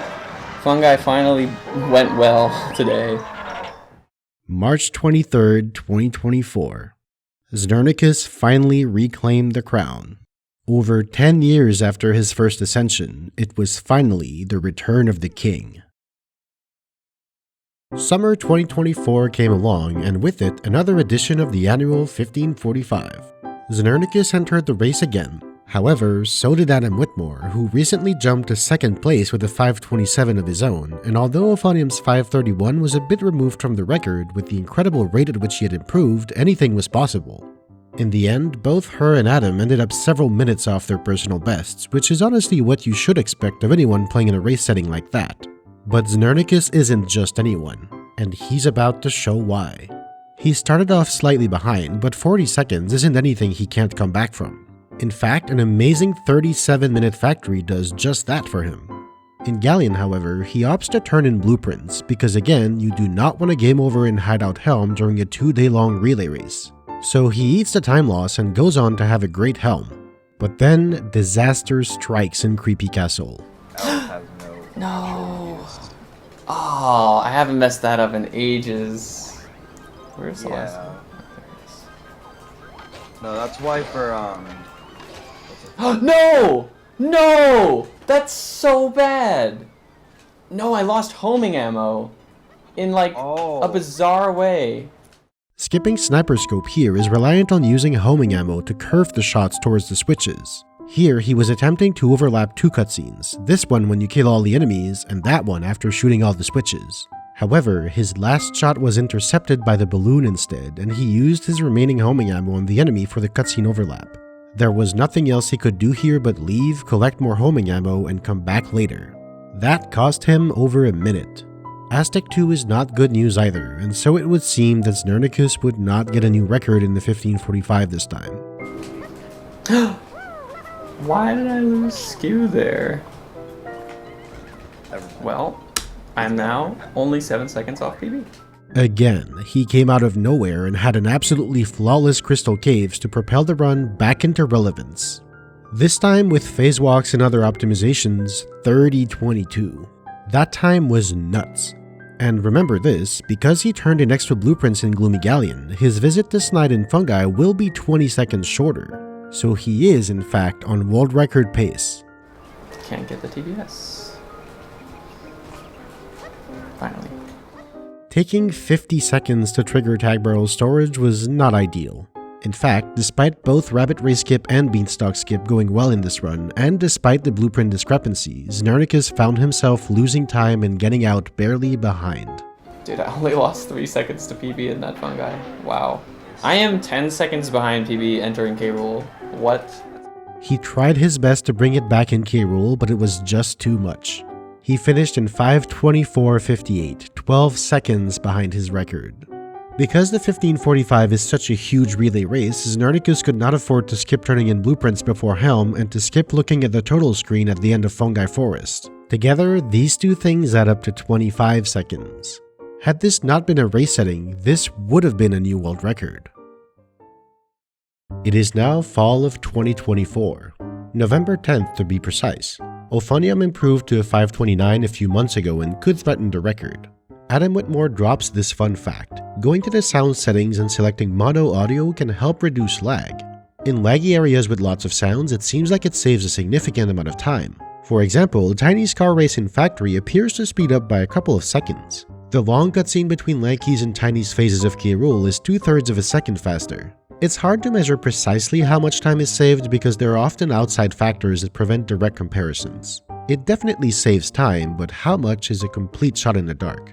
It wouldn't be completely out there to believe it could save up to a minute over the course of the entire run. Really though, the community has no idea whatsoever. Of course, everyone immediately switches to mono and never looks back. On November 23rd, 2024 is the 25th anniversary of the game's release. To celebrate, Znernicus runs a triathlon of the game's main categories, any percent, no levels early, and 101. So this 101 run is played under two very different conditions. By the time he starts the run, he's already been speedrunning for 2.5 hours, and he's running against completely blank splits. He has absolutely no idea what his pace is. His run starts off great though, and he leaves Japes in under 58 minutes. We already know this to be the pace you want to be on, so that's a good start. But then he catches fire in Factory and pulls off one of the cleanest single levels ever seen, 37:14. I hope I didn't forget anything. The sign of a great level is him having doubts over whether he forgot something because the time is too good to be true. I mean, I have 44 GBs, that's correct. In fact, everyone in the group call is confused, but it is real. That seems I have a really 37 gold, but not that low. 37. Right? Did you do Nintendo Coin? Yeah, I did Nintendo Coin. In Gloomy Galleon, again because of the setting, he turns in the blueprints for safety and comes out with a 35:44, another great level time considering the extra snide visit. His hideout helm is a bit shaky, but his creepy castle is absolute fire, which he ends on yet another frame-perfect pause exit den skip in the middle of casually talking. But it's like generally a good idea to do so, just because it's like... He has a decent Aztec, but a weak 32-minute Crystal Caves. That's nearly 2 minutes slower than the one he got a few months prior in the 1545. Finally, Fungi Forest comes along with the nerve-wracking Rabbit Race skip. Yes! We got the GB! Oh my god! Awesome. GG. I've been so like conditioned to expect to fail. Beanstalk skip, of course, is not to be taken lightly either. Dang, I should have waited. Oh, that looks high. Ah, damn it. I was so close. And that is why. Got it, okay. That was not good, but at least we are past that. He still ends up having a decent level and comes out of it under 45 minutes. And finally, after over 5 hours, Znernicus can infer his pace because he knows one thing for sure. The K. Rool fight takes about 12 minutes and 20 seconds, give or take a bit. So by adding 12 minutes to his enter K. Rool split, he can tell if he's on world record pace. I mean the 7-hour timer instead of the 101 timer. Okay, what does the 101 timer say? 5:11. 5:11. Wait, I'm on world record pace!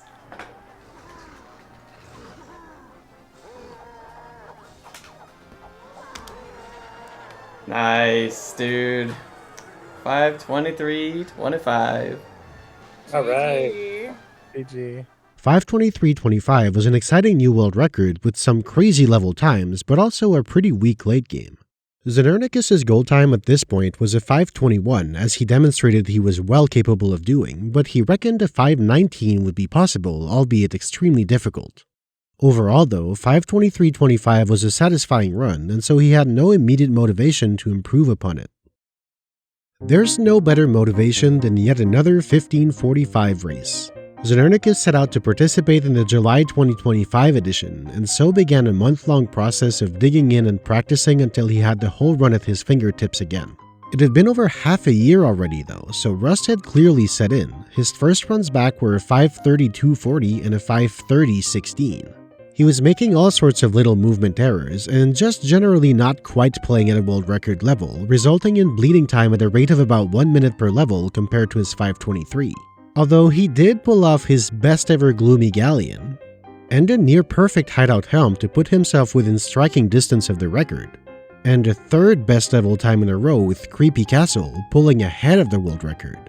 I think I got 4 beaver doubles in a row to start this minigame. I just got a 37! What? Whoa. What was that? Znernicus, what are you doing? 30-01 castle.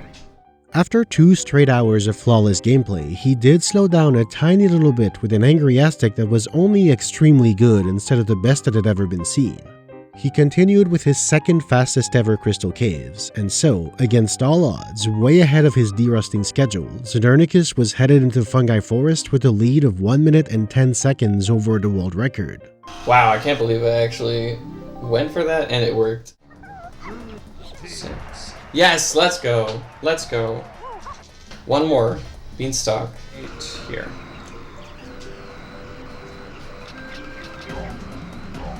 Perfect.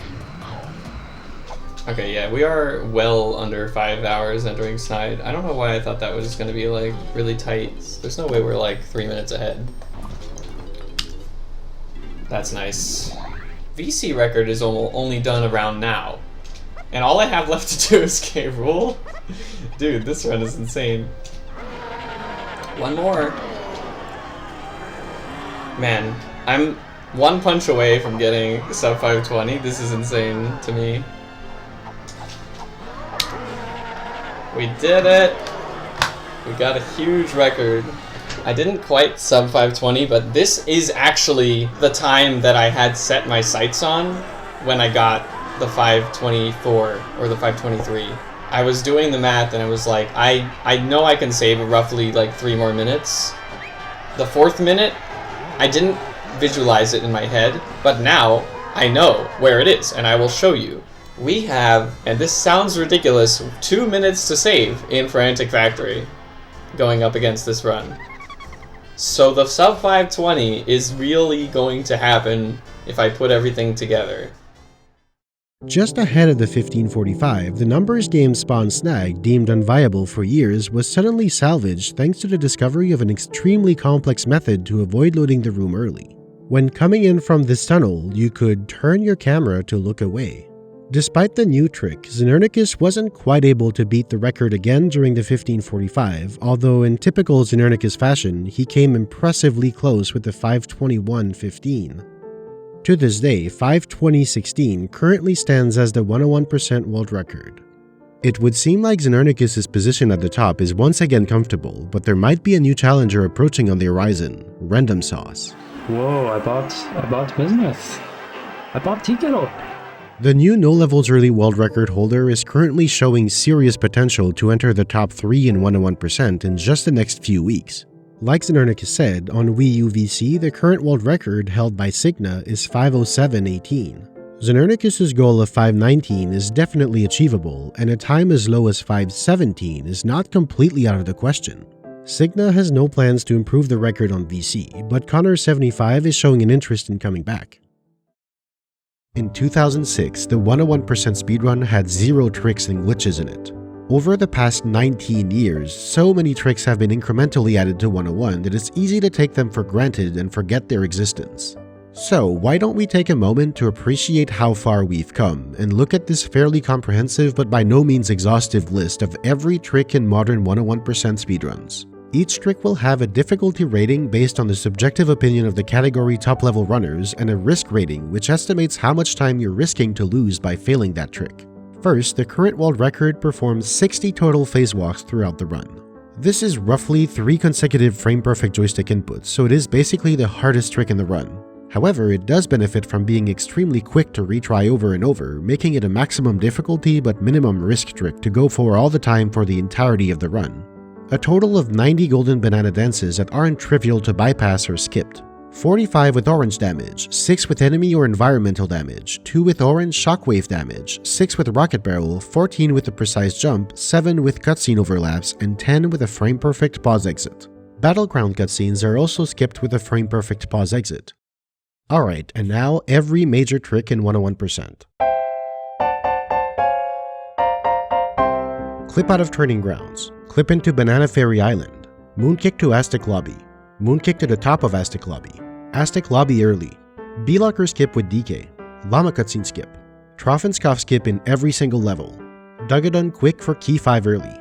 Moonkick to the Castle Lobby Rainbow Coin. Cut out Kongs to free everyone. Goo Hands skip, and DK's minecart early with a phase walk. In Jungle Japes, Bush. Moonkick to this Rainbow Coin. Moonkick to Diddy's Cage. Lag clip through this slope. Moonkick to the Shell area. Shell clip with Chunky. Ramby door skip with Hunky Chunky detransform. Multiple out of bounds routes between areas. Torch push with Lanky. Cannon skew with Lanky. Fairy shockwave cancel attempted a few times in the run. Skipping the vines in Chunky's underground. Skipping the bridge with Diddy. This jump to skip slowing down the conveyors. Intense lag reduction in the minecart rides. A long gun skew section to skip all the caged bananas and tiny stuff in the shell area. And a torch clip inside the shell to go straight to the final room. In Frantic Factory, open a gate to a tiny banana from out of bounds. Moontail to Beaver Bother from below. Double Beaver in all the Beaver Bother barrels. A Moonkick to the Power Shed. A ledge grab clip to grab Chunky's Darkroom banana from within the box. Madjack lag reduction and manipulation to speed up the fight. A clip in the Crusher room. DK Arcade round 1 skip with an orange clip and a spawn snag. Shortcuts in DK Arcade. Piano game spawn snag with Orangstand TBS. Guitar plays in Diddy's R&D room. Finally, take picture mode in Chunky's Toy Monster room to trivialize the fight. In Gloomy Galleon, Cannon game spawn snag. A Moonkick to climb the lighthouse faster. Several face swims of varying complexity throughout the level as well as some other levels. A skid jump to reach Chunky's Seasickness banana faster. No clip from a Banana Port warp. Desynchronizing the mechanical fish targets. A faster cycle in Stealthy Snoop. And skip the seal race by clipping into the ship with Lanky. In Hideout Helm, clip into the lobby early. Shut down the Blastomatic in under 10 minutes by skipping the stars using many phase walks. This runs the ultimate risk, a game over that straight up ends your run, or at least costs upwards of 12 minutes. Clip with a terminal push to bypass the final doors and get Key 8. And damage boost to DK's blueprint in the lobby. In Creepy Castle, skip DK's tree target shooting game. Skip Lanky's baboon balloon pads in a dungeon with a special speed trick. Moontail to skip lowering the chains in Diddy's room. Ledge clip to fall straight into the back of the library. Skip Sniper Scope and overlap cutscenes in Lanky's tower. Clip through a torch in Lanky's mausoleum. Face fall to get Chunky's museum banana. After leaving the level, clip in Kalamzy's platform to collect Lanky's caged banana. And phase walk to the banana inside to skip Orangstand sprint and void out to warp back to DK Island. In Angry Aztec, skip Tiny's Claptrap banana with spawn snag. Skip opening this door with a phase walk and out of bounds navigation. Overlap the tower and the vulture cutscenes with the risk of soft-locking the game. Skip the beetle race with a convoluted mess of a trick. Banana push to DK's bonus barrel. A long gun skew sequence through the Llama Temple. Skip feeding the totem by entering all the temples with clips and phase walks. Take fairy pictures from out of bounds. Finally, skip Chunky's Claptrap Gauntlet by swimming directly into the banana. In Crystal Caves, DK's Lobby banana from out of bounds. Skip the giant Kosha cutscene with clever movement and a timely Banana Port warp. Clip in Tiny's Monkey Port Igloo. Skip spawning the pads around the 5-door igloo by clipping into all the rooms. Skip Lanky's Baboon Balloon with precise backflips to climb his igloo. A ledge kick in DK's rotating room to skip the puzzle. Lag clips straight into DK's and Chunky's rooms of the 5-door cabin. A skid jump into Chunky's bonus barrel. A Moontail in a flight with glitch controls in Diddy's room. In his other room, a Moontail in tight execution to clear all the enemies quickly. Precise jumps to enter the Beetle Race without Baboon Balloon. Lanky's Beetle Race skip. A precise jump onto the Warp 4 pillar. And a clip into Chunky's Ice Shield to end the level. On the way to Fungi Forest, a clip to Chunky's Caged Banana and another to skip the Danseptus Rock. A phase fall in the lobby to clip to the Gorilla Gone pad for the crown. In the level, a clip into the spider fight to speed it up with pineapples. DK's Mill Banana early as Chunky with a clip through a weak corner. Break the steel kegs with precise positioning. Clip into the spider room with Tiny this time. Several tricky fairy pictures, but especially in Tiny's 5-door ship and galleon, in the museum and castle, and the final boss, the Fungi Lobby Fairy that can destroy you for over a minute. Of course, the infamous combo of Rabbit Race Skip and Beanstalk Skip, two of the hardest and riskiest tricks in the entire run. A long skew section after the Beanstalk. An overlap of two cutscenes for DK's Cannon's Golden Banana. A clip into Diddy's Cage Golden Banana to skip the whole winch sequence. A moonkick to Snide to turn in blueprints at night. Back to the Banana Fairy Island, swim through shores with Tiny for her Golden Banana and to enter the island. Finally, last but not least, intense lag reduction methods in the K-Rool fight to optimize the fight down from about 14 minutes to just about 12 minutes and 20 seconds. That is a modern 101% speedrun. To challenge today's world record, this is what you have to do. And you have to do it all faster than has ever been done before. Over its history, 101% was transformed from a giant collectathon into an onslaught of amazingly creative skips and frame-perfect tricks that were once thought impossible. 20 years ago, people would jokingly say Donkey Kong 64 speedrunners were insane. Today, it's no longer a joke. This was the history of the Donkey Kong 64 101% world record.